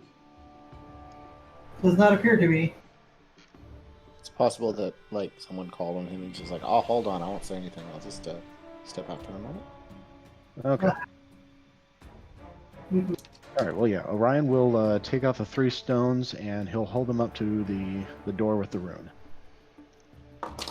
You hold them up to the door of the rune, and briefly you see them kind of shape one by one, just like you did when they were hovering above your hoof, and they more float laterally up and down vertically. And you see that the shape that they are making, with the way that the runes kind of go upon the actual thing, seem to make a little bit of a larger sort of pattern that almost matches the one on the door, though there seems to be a 4th part missing, and it just kind of goes in there. I was afraid of that. All right, let's check out the house. All right. So just to clarify, Duck, you said that there was not like a trapdoor outside that I saw physically. Yeah. And it's just empty cave walls. Yeah, that's initially when you guys got here. It's just like, this is not in a city street. Like, Okay. yeah. Check all the vases. Check all the fireplaces. Yeah. Actually, that's a really good question. Let's go to the kitchen fireplace and check inside and see if there's anything in there. You go to check into the fireplace, which is not giving off any heat. How are you checking into it? Looking. You look into the fire. The I fire. detect magic, but I only sense the fire, I'm guessing. Yeah, yeah.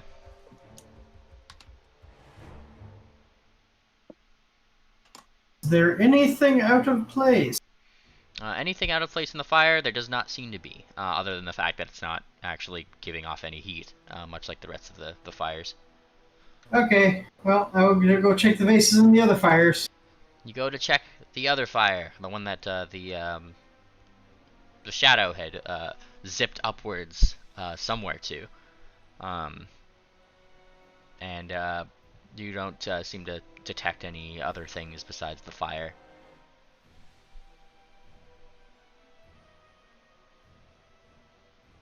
And these vases by the door, Orion's going to look inside of them. You open those vases one by one. Empty. The first one. You look in the second one. Empty. Empty as well. Is there a door underneath the stairs, like a little broom closet or a cupboard? There's not. There was a little side thing where Anseal's token is over here, where you guys found the first stone. Right. That's it. That's there's no like underneath the stairs, just a walk up. Orion is going to open up the room where the mimics were found. He's going to walk inside. and he's going to take a look around the room. Are our resident mimics still shaking in fear, or have they calmed down? Well, the bookshelf has moved forward 5 feet since you've last seen it. But they kind of freeze again. They're not moving. Let's see. Orion is going to roll knowledge engineering to figure out what language a mimic speaks, or at least understands. Go for it. All right, this will be a blind GM roll, so you can tell me if I pass or fail. Gotcha. And you roll that to roll you, and just kind of thinking about the nature of mimics, you kind of surmise that they don't particularly normally speak, though when they do, they probably speak in common. Orion's going to approach the mimic that was the chair in front of this desk where he found some more of his notes regarding the noise complaints. And he's going to ask politely, we're looking for a 4th stone like this one, and I can't remember where it is. Do you know? The chair shudders. And that is its answer. Can you tap the floor twice if you understand me? It scoots away from you slightly. I need answers. They're here somewhere, and I need to find them. I can't remember. If you know, please help. And then the potted houseplant also scoots away. Orion sighs heavily, and he puts the stones back. But he does go over to the mimic that moved away from the door. Is there anything behind the wall where it was? Oh no, I was just noting that like the bookshelf had moved. Not that it moved when you entered, it was just I didn't move the token before that. Okay. And I do believe we searched this room thoroughly before we left, so it's probably not here. The painting above the fireplace, what does this one look like? Now the painting of the fireplace is the same one in the study. All right. Pretty pink mare with her hair done nice. Mm-hmm. Okay. Orion, I'll note that being that it is the same one, there is a little bit more negative space in the painting. I mean, if you wanted a little bit more detail about it, she's sitting, and there seems to be more space in the side of the painting, like the left side or the right side of the painting where normally another would be, but it seems to just be kind of empty. Perhaps it's artistic expression. Ryan's going to look in the corners. Is there a signature of the artist? There's not. Orion will lift the canvas off of the wall, and he's going to turn it around to see if it was signed by the artist on the back, or if there's any notes on the back of it. You turn it around and start perusing the back to see if there's any signatures, anything like that. And on the back, you do not seem to find any.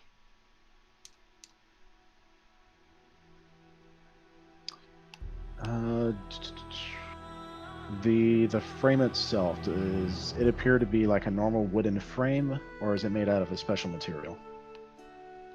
The frame itself is sturdier made. It is made of this the same nice sort of oak wood that you'd find around the doors and things. Pretty penny probably went into paying for something like this. Orion taps his hoof on the floor, a little agitated, but he puts it back up on the wall.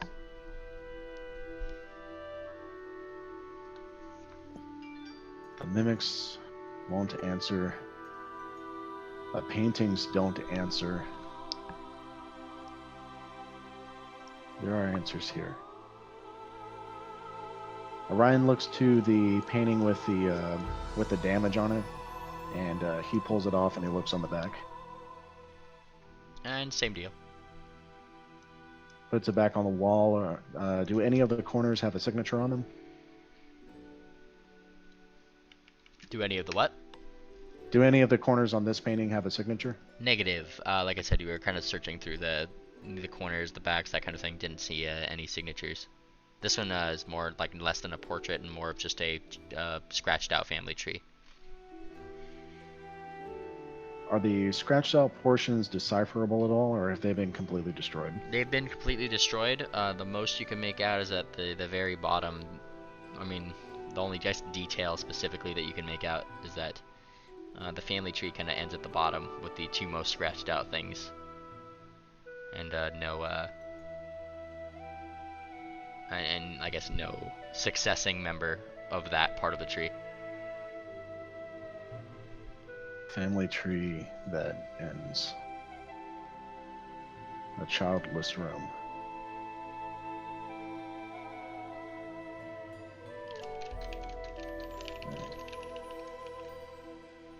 Were there any markings past the front door here? Negative. Not that you can see anyway.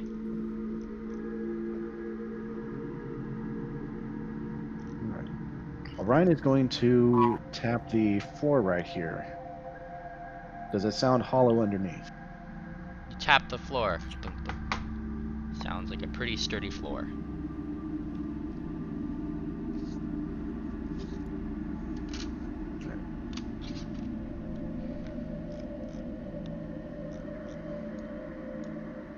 Orion is clutching at the sides of his head, rubbing his temples like he has a bad headache. He's going to head back upstairs. And he's going to search the child's room one more time. I'll pull you back upstairs. Lysander, I take it you are doing the detect magic on the fireplace and such again? Yep. Yep. Same deal. It's the only magic that you get from the fireplace is the fire. Okay, nothing in the vases in this room? I don't think there is vases in this room anymore. Oh, The wait, dining room? oh, that room. No. There's no magic that you detect in those. I mean, but they don't have any fluid in them either, or anything? Negative. Both of those vases seem to have had shadows in them. One of them got supremely whipped, and the other one you guys let escape up the chimney to wherever the chimney goes. Okay.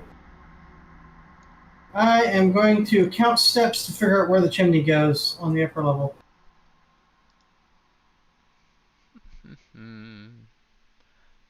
And we're gonna pull Lysander to this one because I see you moved to the stairs. Orion, you entered the child's bedroom. Yes. What are you looking for? There's this platform over here in the corner. Mm-hmm. Ryan's going to take a look at it. It is just a small dresser drawer, effectively. Is there anything inside of it? You start looking through it. It does seem to be clothes, both for for some kind of a smaller pony. You'd think about maybe barely flying age, just developing wings, that kind of thing. But they seem to be nicely folded and, quite frankly, never used. Orion's going to lift up the clothes and see if there's a panel back behind the drawer that can be pulled open. You do so, checking for any weird drawer panels or things like that, and do not find any. Ryan's going to come over to the portraits, the empty ones. And he's going to take them off the wall and look them over like he did downstairs, both of them. All the portraits that are empty, you start looking them over through the back, on the bottom. No signatures seem to be present, or on the back or the front. No writing at all? No writing. All right. Third one right here by the toy chest that little spout went through. That's the same deal. I thought you were checking all the portraits in here. Yeah, I said two, but I saw there was three. Oh, my bad. All right, the toy chest itself, is there anything left inside of it, or were all the toys snatched? Yeah, nothing anymore. The little spout got all those. Orion starts looking around the bed. He's frantically sniffing now. He's trying to find something, but he's starting to come to his wits' end because he's not finding anything. I see Little Spout move. David, if you're muted, we can't hear you. Ah, Hi. Welcome back. no, you see, you could hear me. I just didn't say anything except for going back. While you were gone, we did go back downstairs. Orion attempted to open the door with the 3 stones, but it appears we're missing 1. And Orion is frantically searching around, rubbing the sides of his head, and he's searching through the child's room, trying to find something, but it's like there's nothing here. Right. I Steady actually, if we're taking a moment, Steady will actually be, I don't know if this room has been properly combed through, but he's going to comb through this room that he's in, the dining room. You're in the. Wait, did we already found a stone in here, didn't we? No, we didn't. You guys, But we had only found, looked in- you guys had found a stone in the entryway. You guys had found. You guys had found a. stone in the entryway, in the and then two upstairs, one in the child's room, one in the master bedroom. Mhm. Right. So I'm gonna look around here. I'm basically gonna keep combing around here and the kitchen and looking at all the vases and looking trying to look in the fire if I can. And, You do all of those things. These are similar things that Star Dancer had done, but double checking, you confirm that there doesn't seem to be any stones in those areas. right. Yeah. So I'm gonna find Which those. fireplace is the one in the study connected to? The one in the study, I mentioned this briefly before, is the same kind of fireplace that went right above the dining room area. Okay, so that yeah. I thought you said kitchen before, so. My bad.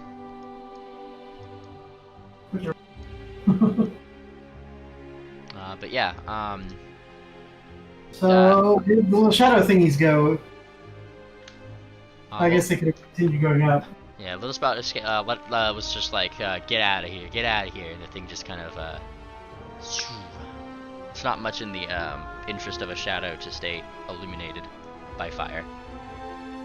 Little Spout, you start tapping the globe to see if it's hollow, and it seems to be a very nicely wooded globe. And as you kind of tap it, tap.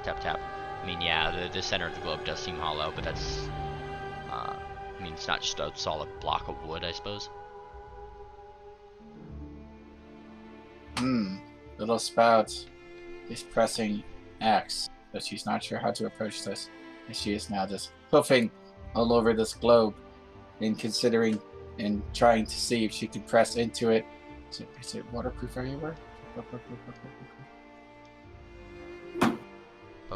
Poke. You start poking around. It does seem to be a fairly waterproof bit of woodwork. It was well made and well lacquered. The little Spout nods appreciatively. And then she floats away, disappointed because she did not try. Floats away. Ansel, If you really think about it, she probably has really atrophied limbs. At this point, maybe. Except she keeps hitting things with them. Yeah, she No, does. she doesn't. She does. She uses magic to hit things. Well, I mean, I would think that she moves around her hooves a lot, like like waterbenders do in Avatar. Like, Sure, but like Gesticulating and swinging your whip with them. I gesture with my arms a lot, but they are not muscular arms. you see, Steady Shoot has worked out his cutting off people's head muscle. Of course. Steady shoot is extremely decapitating. I mean, what we're saying is that you never skip neck day. It's true. Neck day. That's right. Thumbtack is just still perusing on this desk up here, just having a ball, kind of looking over the notes. He's kind of like, he just tilting his head a little bit. Oh, look at this one! What? Wait, where is he saying this? Oh no, he's just on that desk that you guys left him on. With all like the abyssal and Vegapygmy stuff in the study. He's just calling out to Star Dancer, just saying, "Hey, look at this one. It's right. I actually understand this one, I do. And he turns around. Oi, what's a teaspoon? That sounds sizes, that does. He's just idly commenting on some of the notes here. Little Sprout has flown downstairs, and she has approached the mimic room. She pokes her head in. Hey, do any of you know where the rocks with the runes are?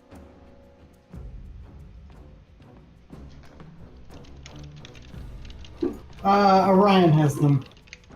No, she's asking the mimics if they know where any of them are. Oh yeah, you went downstairs. Okay. Yes.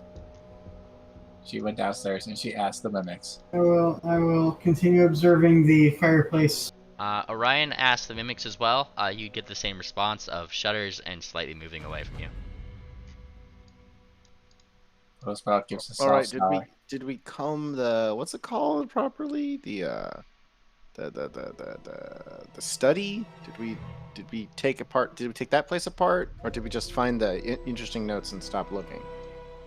I think we just found the interesting notes. Yeah, we didn't find a stone in there. Little Sprout sees a door.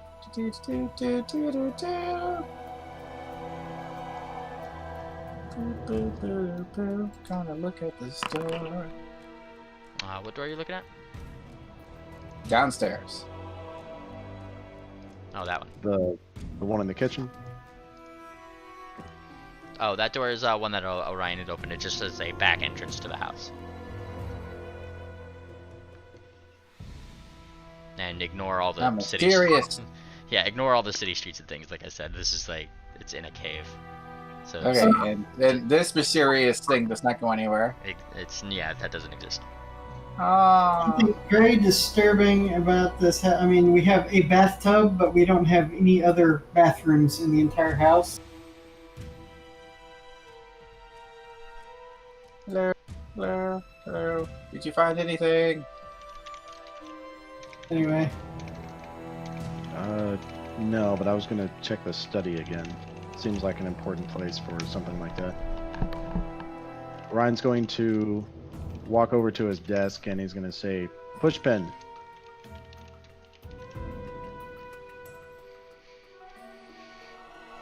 But Pushpin did not reply.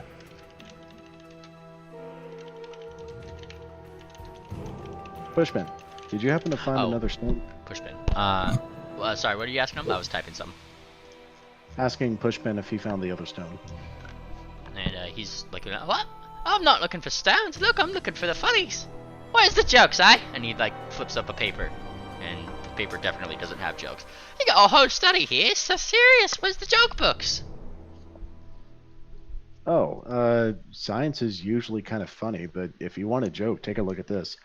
And Orion flips to page 3, where he was attempting to create a formula for an extract that was way beyond his level. And he begins to explain, it's like, okay, look how the isomer here is attempting to bond with this chemical, and it's absolutely impossible. I can't tell you how many times this exploded.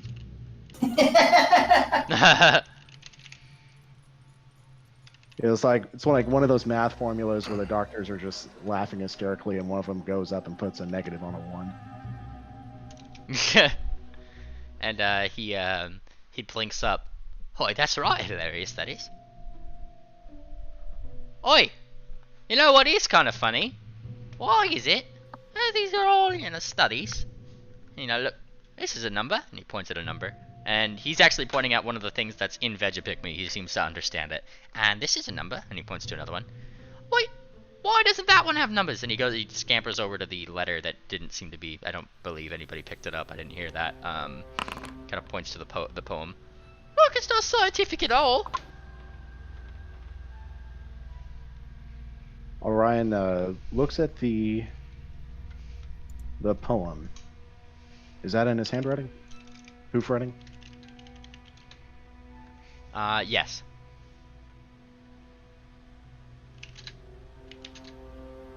He looks it over.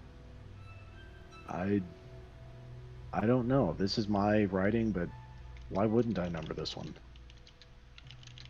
You don't remember almost any of them. I don't remember any of them, period. Right. I don't remember gathering all of these tomes and scrolls. I don't remember writing in my own book that I carry with me. I don't remember writing these letters, and I certainly don't remember writing poetry. But maybe the reason why it's numbered is because it's not science related. Just because you did it in the future. Uh,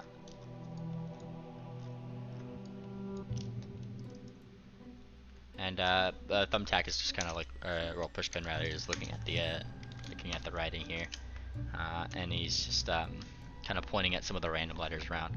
Oi, and look, why is it all written in Sylvan, eh? That's not fun at all. I know how to speak many languages. He squints up. He looks back down at the paper. I mean, that doesn't change things, does it? Look, this one's all like devilish. I don't know what this one says. This one has a bunch of numbers. And look, and this one's completely normal. Why is it normal? Orion sits back down at the chair and he looks at the normal one and the one with the numbers. When he says normal, what does he mean? Sylvan. Sylvan is like the generalized, everybody knows this language pretty much. Okay. It's the new common. Yeah. The letter that's written in Sylvan, what does it say? Like I said, it's the poem. The What Did He Really Want? Oh, the poem is in Sylvan. Okay. Yeah. The one with all the numbers, is it like a series of numbers, like some kind of code? Not really. It's just alchemy notes. He's just pointing at like random things. He seems amused that he can't understand it, and it looks really nerdy. Okay. The poem itself, is it signed? The poem itself is not signed. However, like I said, you can definitely recognize your own handwriting. Has there been writing anywhere else, like those signs you see in single moms' houses that says "Live, Life, Love"? Is there anything like that held up in the walls? And is it subversive in the way that you would expect someone studying necromancy to be? Sorry. You're just looking for like those general posters and things around the walls. You're not noticing any that you can see. I mean, Is there most of the wall is taken up by tall bookshelves that kind of go to the ceiling. Also, I'll post this in the Ducks game, by the way, just so you guys have it, so it doesn't get lost in chat. Since you asked what was on it and whatnot. Is there a poetry section in this library? There is not. Like I said, most of these are kind of alchemical arts and things like that, and not really too much of the fun sector of things. Hence why Thumbtack was commenting. There are 2 chairs. One is occupied by Ring Dancer, who seems to just be like looking up at the portrait, and the other one is just kind of there. She doesn't seem to have been attacked by a chair mimic. Orion lifts this portrait up off the wall and looks at its corners for a signature and looks on the back if there's any writing on it. Much like the others, this one does not have a signature on the back or otherwise, but it does have that bit of negative space on the, like I said, toward the right side of the painting that Orion is looking at, where it seems like something else should have been painted there, but it wasn't, and it's just now like the backdrop of whatever has been painted, you know? And then the pink mare is on the left side. Exacerbated, Orion's going to plop down in the other chair. You plop down on the other chair, and immediately the fire goes out. There's a hiss and a bit of a shudder on the ground. Both you and Ring Dancer kind of feel this small breeze float out through the fire towards you guys, kind of ruffling your mane a little bit, and it blows off some of the faux ashes that were on the bottom of this heatless fire, and as it blows away, you see something shiny, as well as, well, two small shiny things, one gold, one kind of opaque, somewhat smoky. How deep in there are they? Are you going to go check? Well, you described their color, so I assumed I can see them from where I'm sitting. Yep, that small breeze kind of blew off the top where they were. Orion will. Yeah. Yeah, Orion will stand up, and he'll go toward the fireplace. You go toward the fireplace. I mean, the fire stays off. Okay. Yeah, Orion will reach inside and he'll grab it. You grab the items, one of which, as you dust it off, seems to be one of the silencing stones. Though it seems to have already been somewhat inert, obviously, given that this room is not silent. The other seems to be a small locket. Maybe it is Ring Dancer. That'd be weird. And Ring Dancer's just kind of like looking down, and she felt that ruffle, and she just kind of gets off this couch. Alright, I think I've had enough of this room already. Creepy. She seems to Orion, go ahead. And she's just like getting more and more weirded out by this by the second. What are you doing, Orion? I don't blame you. Orion holds up the locket, and he's going to open the locket. You open the locket to reveal what is inside, and let me just pull something up here just so I make sure I'm giving you the right description. Within the locket seems to be a picture of yourself and another pink mirror. Top half of what seems to be the picture of a family tree cropped in the frames with the name Orion and Cassiopeia. Oh, that's right. You did say the name at one point. Cassiopeia. And Orion's attention goes to the portrait behind him. Is that the same pink mirror in the locket? Yeah, it is the same, the one on the portraits that you've been seeing around. It is that same pink mirror. I knew her. I had to have known her. This is me. Well, considering some of the other things, I think you more than knew her. If you get what I mean. I mean, just a different definition of new. Come on. Also, I'm pretty sure it's not just your memories that were erased, but memories of you. Orion looks up to the portrait. Am I supposed to be there? Pretty sure. Stardancer, and Orion stands up on his hind legs and puts his hoof into the empty space, the negative space. Is this magical? Like, is this an illusion? Am I being covered up? Is there any magic in the room? Like I said, you detected magic over the fireplace. I'm pretty sure you just said in the fire, the normal fireplace magic, but okay. Yeah, just in that area. I see. Well, now that the fireplace is out. Yes, there is a bit of magic, and you are free to give me that will save. Will save? Okay. Yeah. Oh, shenanigans are being had. Yeah, shenanigans is right. Shenanigans. So roll my Excited. crap. Save. Rolling just as poorly as every other roll tonight. Yeah, you have been having worse luck. I have not rolled, except for the initiative roll, I have not rolled over a 6.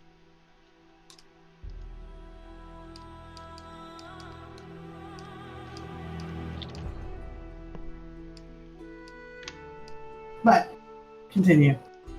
I've been waiting for Orion's save. Oh, I need to make it too. Okay, coming up. Yeah, I did not get that from what you had said. My bad. Yeah.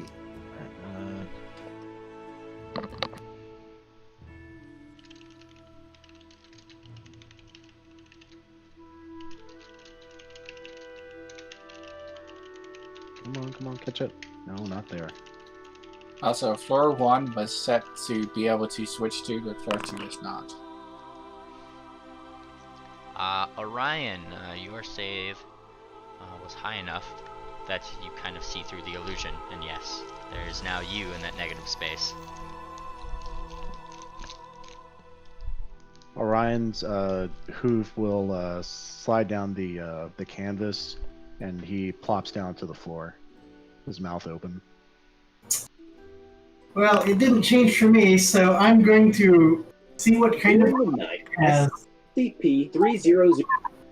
Why is it doing that? I finally rolled good. Hooray! Your Arcana from your Detect Magic will get you that this is pinging the Spell School of Illusion. Yeah, that makes sense. Yeah. I assumed as much. Let's try this again. Oh, I don't have any third spell-like abilities. There we go. Oh, it doesn't roll my cast roll check.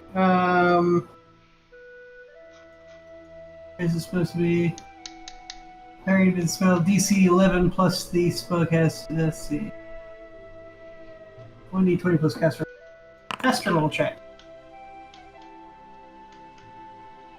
Is that higher than the spell's level? It is, and you dispel the illusion upon 11 it, plus the spell's level. revealing to the room the image, portrait of Orion and this pink mare sitting next to each other.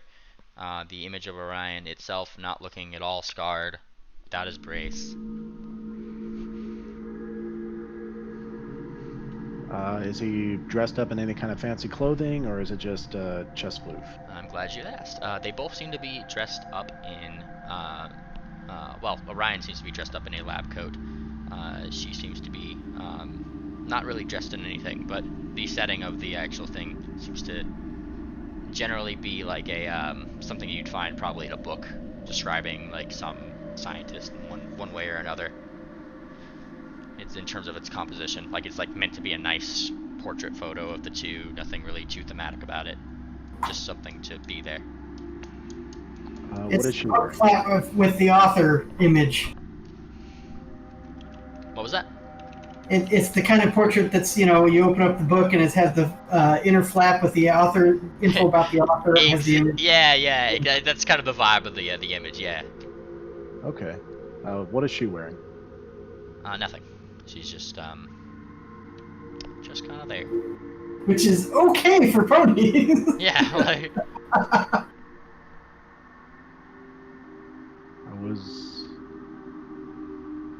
was with her. And Orion looks down at the locket.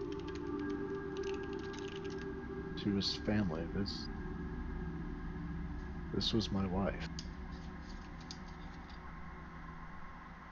Orion starts to cry.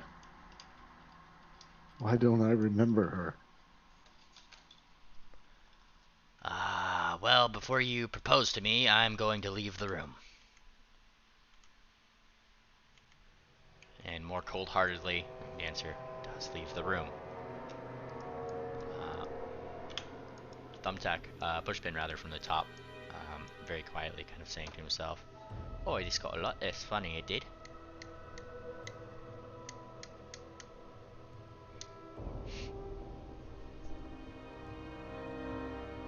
So the question is, what are you guys doing now?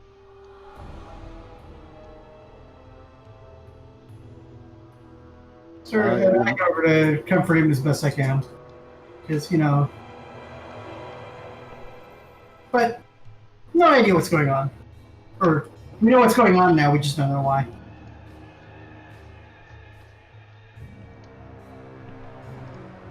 Orion's tears of sadness suddenly turn to tears of anger, and he's gritting through his teeth, and he begins to speak abyssal again.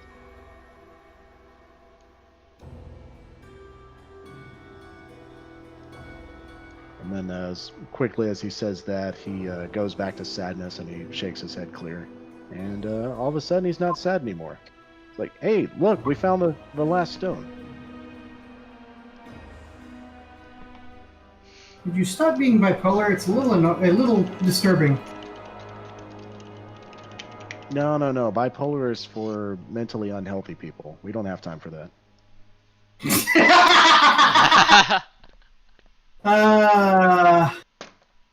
I can't be mentally unhealthy. I don't have time for that. Yeah. And Orion yells out to Little Spell, Little Spout, I found the stone. Oh, excuse me, Steady. I found the stone. You guys hear calling through the house that the Hold stone on. has been Am found. I actually here? Hold on. No. Maybe they're at the foot of the stairs. Who knows? Yeah. They were downstairs and looking down. Yes, I was downstairs and looking at. That's the reason why I couldn't interact with any of this stuff. So I was not there. Yeah, Orion has the first 3 stones in his pocket, but the final stone he holds up. It's like, look, I found it. Yeah, Oh. he's being creepy about it.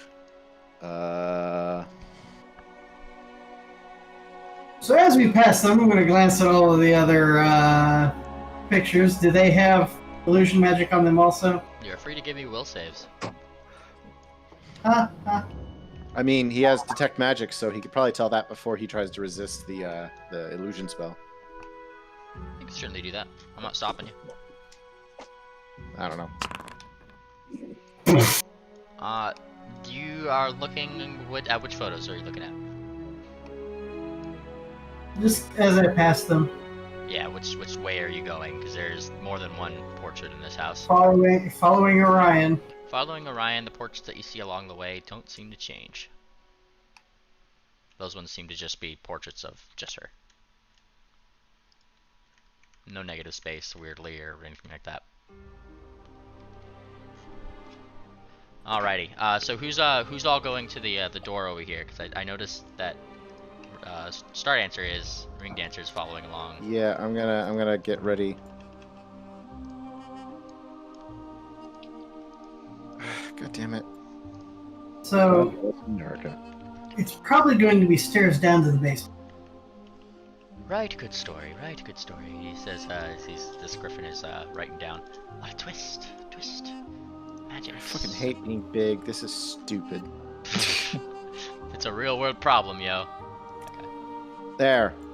I got through. He did. I had been it. dragging for about 10 seconds. And it's Orion. like, now you collide with the wall. I mean, just checking. Do arrows work better? What?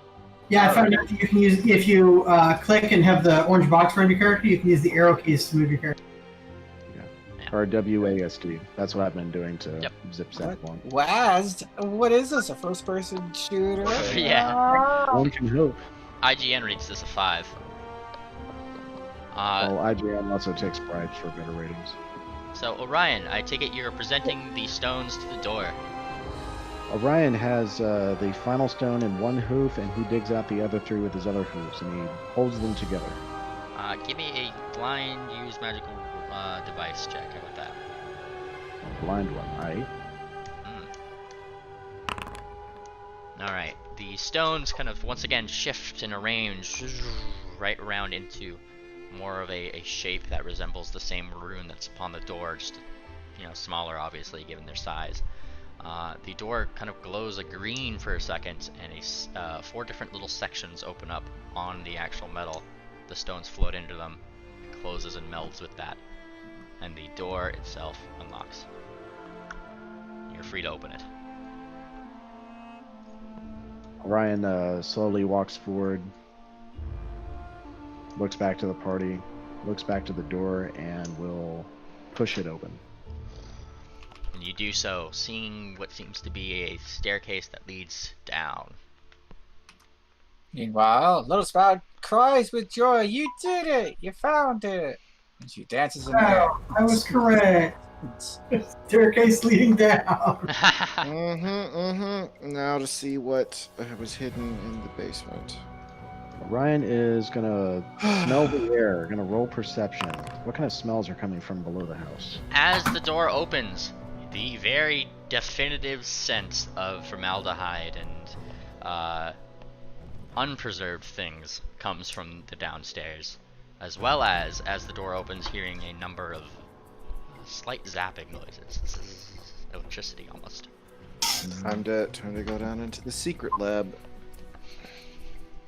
Alright. Yeah. And it's I take it you guys are all going in? Yeah. We'll all get into trouble together. Alright. You guys start heading down. Down.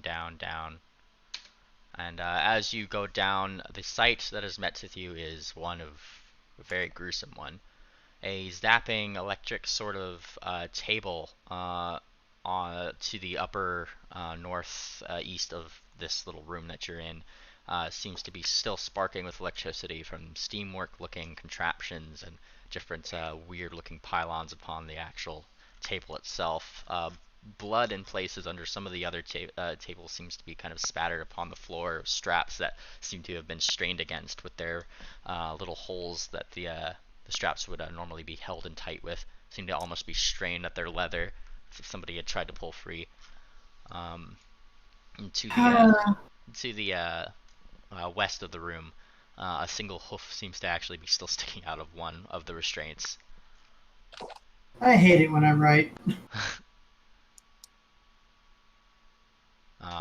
And yeah. Orion looks around, his jaw open. What is this place? What kind of work was done here? I mean, Probably not good casket work. and, Not good things. Orion is going to.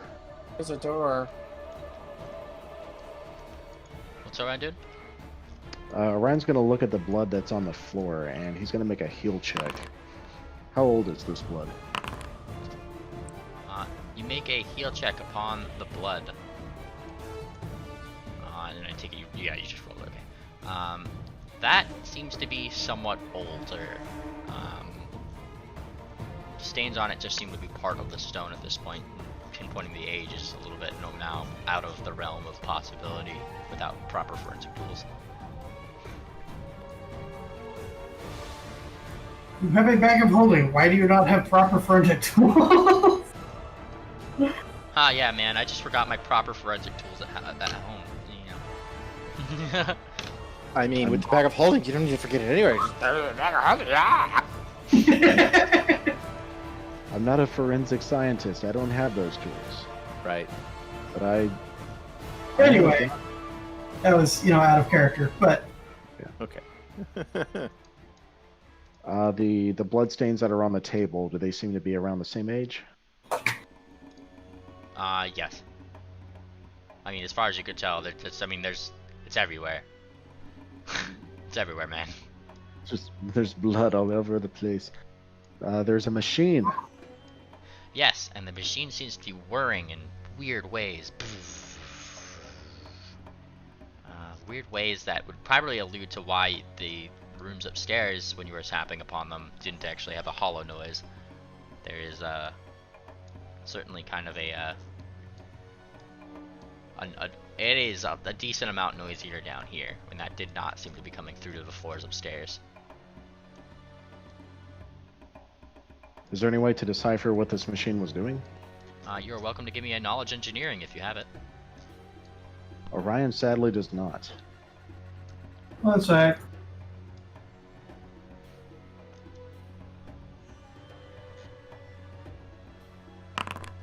And which machine are you looking at in particular? Whichever one he's looking at, the one's making all the noise. He's looking at the one down here. You are taking a look at this machine and notice that there are three sort of flaps that you are able to open. And in the way that it's purring, the slight steam that you see coming out the back, and the fact that there's not electricity sparking everywhere, its composition is pretty reminiscent of something that might be akin to a refrigerator. Oh. Can the flaps be opened? They can. Orion's going to open. Body parts inside. And yep, calling that as you open up one of the flaps, there is a number of different body parts that are on the inside. At least of one. Opening up the other, it's a lot cleaner. There's actually not that much blood in them. It seems to be different containers of different sorts of what you might assume to be bodily fluids. And the third one is empty. Orion slowly closes those two. I'm just going to say you apparently got up to some really strange things before you lost yourself. No, I had nothing to do with this. I don't remember doing any of this. This wasn't me. Well, it wasn't the now you, that's correct. But then you, maybe. Orion, if I have to kick your ass, I will. Says Ring Dancer, who's like looking around this place. She's just kind of like idly commenting. Why do I always have to kick everyone's ass? You haven't had to kick my ass. Well, yeah, but you're like normal. And she kind of like waves her wing. You do it because you like us. I also wave a wing. Yes, normal. Oh, yeah. She kind of just like, oh. You know, I was trying to be nice. My first mistake. And she looks this way. When Ring Dancer issues... When Ring Dancer issues that threat, Orion's eyes lock forward and his body tenses up, and you'll see the hair on his back kind of raise up in a wave, all the way from the base of his neck down to his tail. And he will loudly growl something in Abyssal. That's not nice. And then he blinks twice, as if, as far as he's aware, he said nothing, and he will continue over to this table. You continue over to the other table, to where you see a number of things on there, different measuring tools, what seems to be a femur, and some body diagrams. This book right here. It looks like there's blood and all kinds of other body stains on it. With hoof prints that match the size of yours. As you take a look into it, just seems to be a generalized guide to different anatomy bits. This one more focused on the nervous system, effectively where things might cause the most pain. Orion opens up his alchemist cookbook, and he looks through there, and as he's attempting to look through there, a door opens up, and he sees... I mean, it's almost like there's a small pony floating in front of it. Yeah. Who is totally not responsible. She looks away. The small pony opens the doors as you're perusing through this book, Orion, and you are met with the sight of more of a chilled room, as the feeling of cold kind of like rushes out of the room as if it had been lowered to a temperature. 3 tables kind of sit into the room, bumps under them in a way that would only bring images of a morgue to the mind. They seem still, and the scent of formaldehyde definitely fills the air that floated out to you. These bodies are being preserved. Knowledge of the nervous system. I have these same notes in my book. Load into the cold room. Orion will also enter the cold room. You enter the cold room. And Little Spout and I are just tripping over each other. It's terrible. Oh, you. Alright, this one that clearly is shaped like a pony and has its hooves sticking out of the bottom. Orion's curious about this one. Yeah, where you see feet, just imagine hose instead. You're curious about this one. In what way? What are you doing? Is there a clipboard with like a name and statistics on the cadaver? There is not. Is there a tag around its toes? Around the back hooves, that is. There is not. All you can tell by the back hose is that this needs to be a blue pony of some sort. Does it appear to be adult size? Yes, all of these do. Right. Is it the same color as Orion? It is the same shade of blue as Orion, yes. But Little Spout has no reservation and just takes off the blanket. Floop. Whoosh! The blanket comes off, and as it Oh, does, look, it's Orion! and as the blanket comes off, a blue mare with kind of similar, well, I guess a color to her hair that matches her body, just a little bit darker. She seems dead on the bed, and her hair seems to have been rather washed, looking more flowing and pristine, though the moment that you take off the actual sheet, you hear a loud crash as this door closes, start answer, you hear the click of a lock, and initiative is rolled. Needed to be rolled. Well, that's not good. All right. The worst possible thing. Absolutely terrible.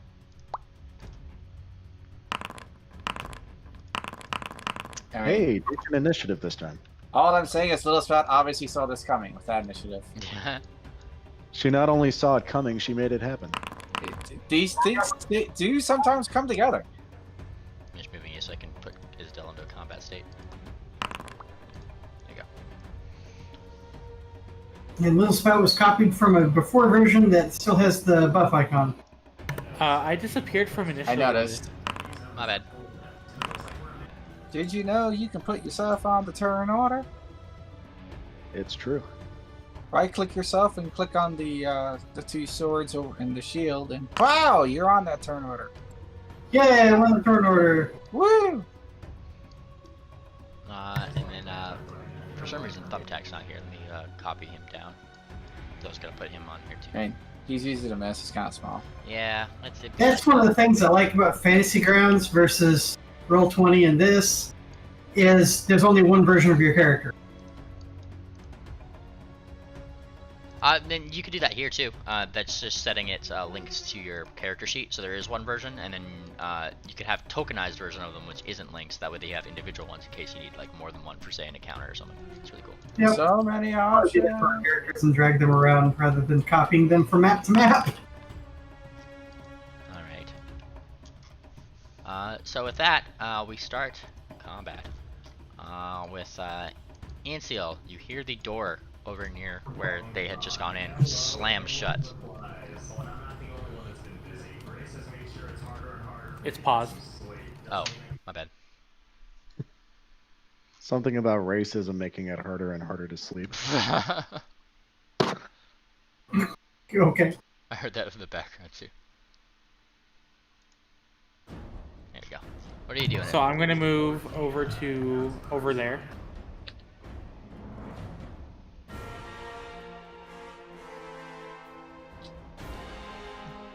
Okay. And I'm gonna pull out my bow and wait. You pull out your bow and begin to wait. Which will bring us to the next turn of Sir Tack, as he yips at the fact that this door had locked. Oi! He says. He pops up. As he like looks toward you, start answer. What happened?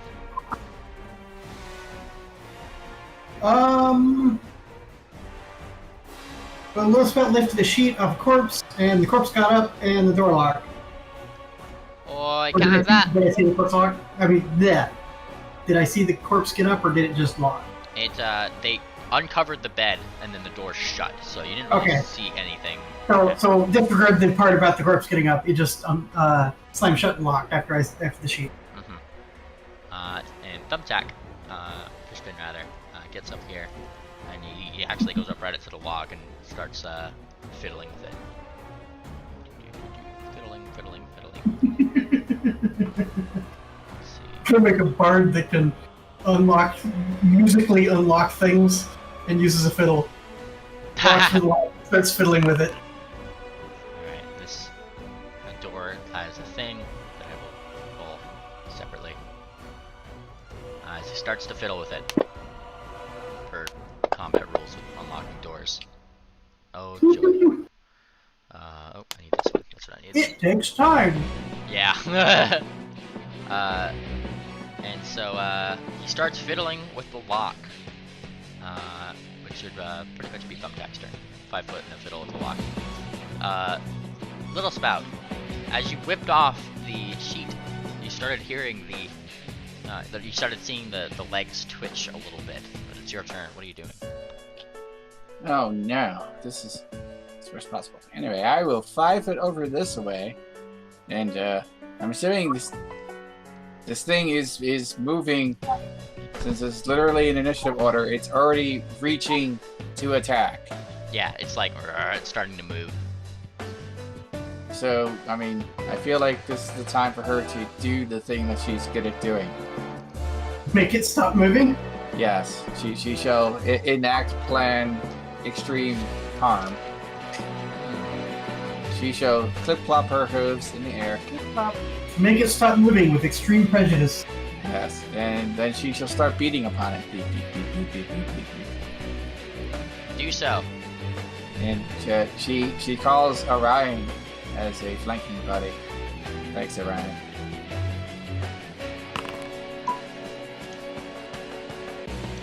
Oh god, I did that blind. I'm sorry.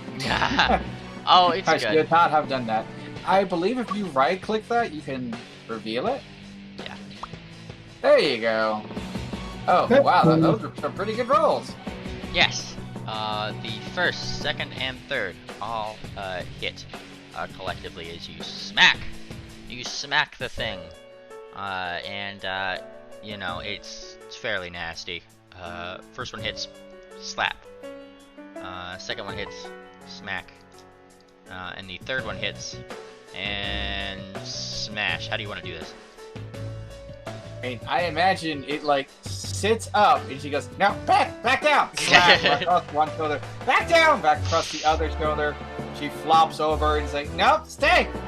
She brings on her whip on their midsection, crushing various internal organs. Yeah, you think about what you did. What was once a pristine, preserved body is now less pristine, but still a body, and not moving. Just little spout looks around. By the way, is it kind of cold in here? It is. However, you do see a stirring. Now over here. All right, that was her. That was her turn. She's not. Yeah, I bet. And I'm just making sure that I got the right ones here. Yeah. So, this is just how little spout do. This one over here starts to twitch underneath its bed as well. As the covers. If you know what's good for you, you'll just lay right back down. The thing does not totally do, though it is a similar bluish sort of mare, also wholly intact with the way that she is preserved. She almost just seems to be more of in an unconscious state, though really doesn't look the part, seeing as she's moving now, and as she kind of rises up, slashes out at Orion over here. Yeah. Can you do a full attack while prone? Yes, you have a -2 because you're prone. Alright, 18 and 13. Those were not good rolls. Flat-footed. Those will scrape against Orion's body, but they do no damage to him. Even flat-footed? Let me double check. Stand by. Oh, okay. The 18, yes, that does hit him. The 18 hits him then. So you will take those wonderful 3 points of damage, and I will need a save from you. Fortitude. 22. Stand by.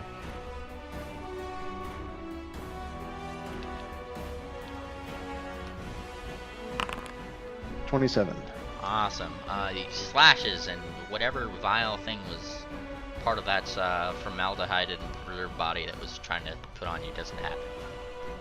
Look at that.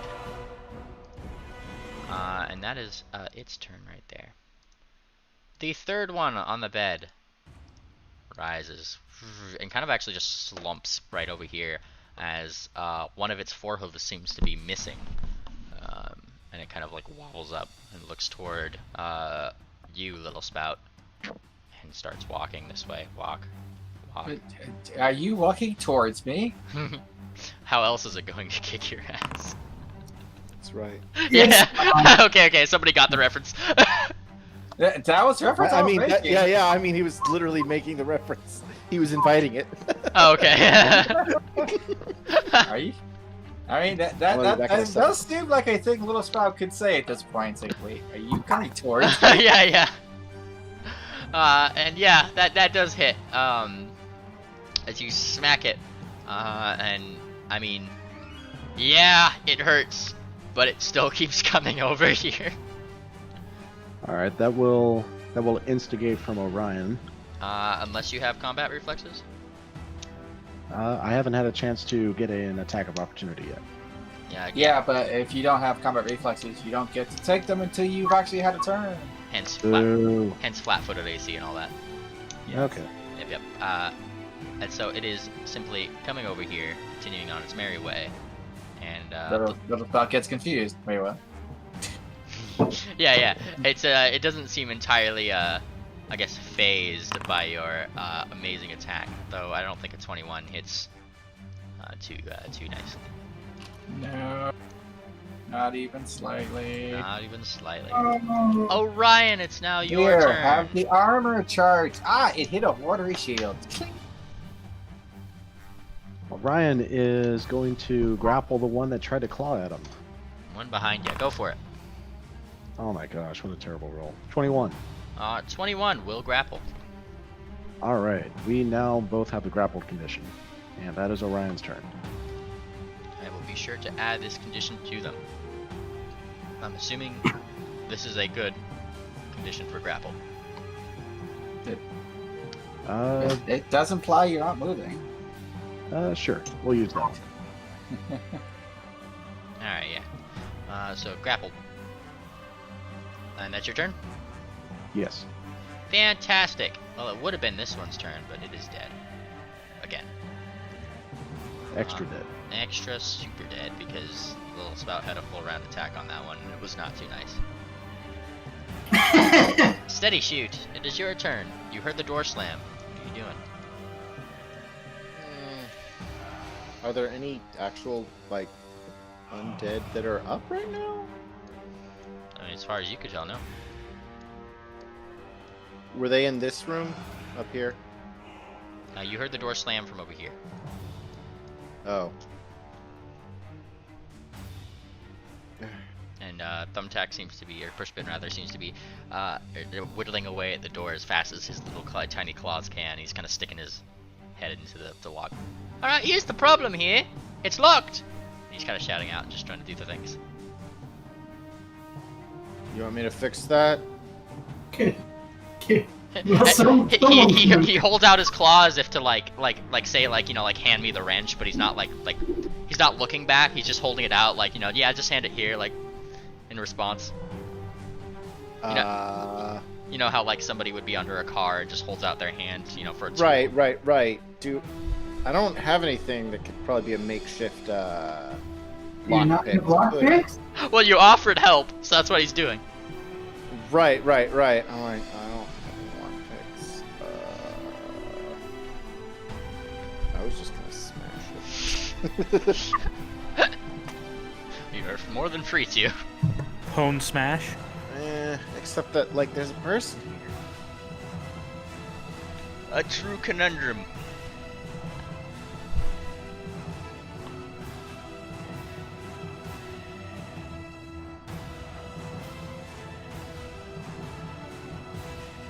So what'll it be?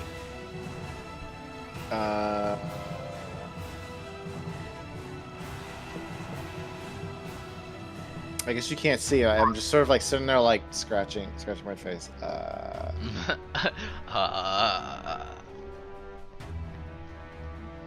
Whatever. I'll attack the door. You'll attack the door? Yeah. Base. Far above where he is. All right. Go ahead. Give me that attack roll. Okay. A 30 will smack the door and utterly destroy the door too in the process. Boom. The axe comes through and it's like Where's Johnny style. The door just kind of poof. Holy crap, those faces take up the entire square. Yeah, so Thumbtack had put his claw back. He was like, yeah, just, you know, I could use some help. And then suddenly the whole door goes poof, and he goes, ah, and flies with the door. Yes. Like I said, I deliberately aimed far away from him. Yeah. He still flew with the door, though. Yes. But he wasn't hit by an axe or hopefully splinters. Alright, so you have expedited the attempt to unlock the door by a factor of 10. Yes. That's my turn then. So I walk up, I ask something, I smash the door. Well, I was going to try and knock, but I guess I don't need to now. Yeah. Ring dancer, just seeing you smash open the door. No, you don't need to knock. I knock. I am the one who knocks.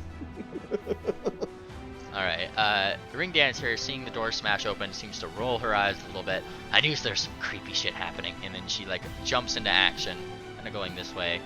There's literally all creepy shit this entire time. I know, but like compared to what she's been through with you guys. That wasn't your first clue. No, I'm sorry. Like this is like finding zombies in an underground room is normal creepy shit. The weird creepy shit is the mind stuff. Actually, no. I guess that's not that weird creepy because I have all this time travel bullshit. Yeah. Okay. Be back in a second again. All right, and she's gonna do I'm glad I don't have all of that. her wonderful flurry, or I guess not really flurry. Just the first attack on that. That would hit and deals 18 points of damage to this thing with a single boof. As she waylays upon it in help of Little Spout. It is your friend's turn, who once again blinks, sits down, takes out his book and starts writing. Start answer, it's your turn. Okay, how's the corpse looking? Corpsey. Oh look, there's actually 2 of them still up. Okay. This one has a missing limb. This one is currently being grappled, and this one is back on the bed where it should be. Yeah, I should point out this one does not look completely intact because Little Spot happened to it. And ring dancer. Oh no. Double team. Now, before we do that, let's actually target. I forgot how to target things. Oh, I have to go to target mode. Target. You can also right click twice. Oh, I didn't know Right double click. Oh right, the damage macro doesn't work for some bizarre reason. Chain lightning. Chain lightning. Nope. And they have to do a reflex save, correct? DC 23. Oh, that's pretty cool. I could just click it and put the button. That's really neat. 14, that does not do it. It doesn't say if I succeed. Ooh. Why are you reflexing? Just because I can. Okay. She's just testing out her reflexes mid-combat. Don't worry about it. I see. Don't worry about Are it. you implying this is a bad time to dance? Yeah. What is the damage on that guy? All of them. 6 per level. They hits both of them, by the way. Oh, yeah, okay. Chain lightning. Here's this one.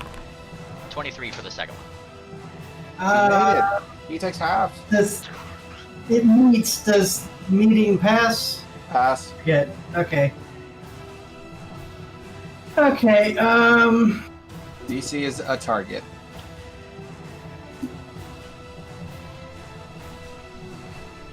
Nice. And as you zap them, the first one, how do you want to do this? It's getting hit by a lightning bolt. Yeah. How do you want to do this? Well, it's crispy critter, and then it arcs off onto the other one. And it arcs off onto the other one as you zap this one, and it just falls back down. Crispy. The other one it zaps, starts sparking on the table. Orion's, strangely enough, not a target of this magical lightning. So it's not affecting him. However, Orion, you are holding on to it now an electricity charge, saying just a heads up. Okay. As it gets zapped. And it seems to take a little bit less damage than normal.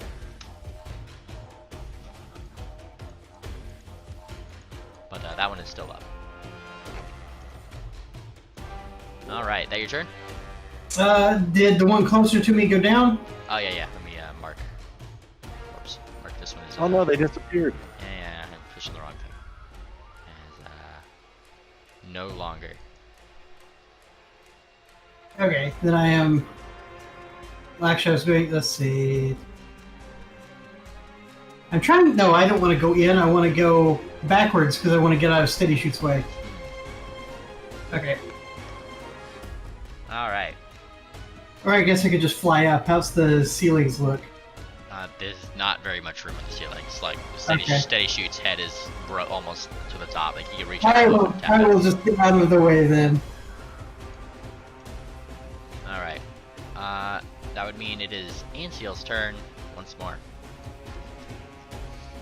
Alright, so I'm going to 5-foot step to here and full round attack with a rapid mini shot. Go for it.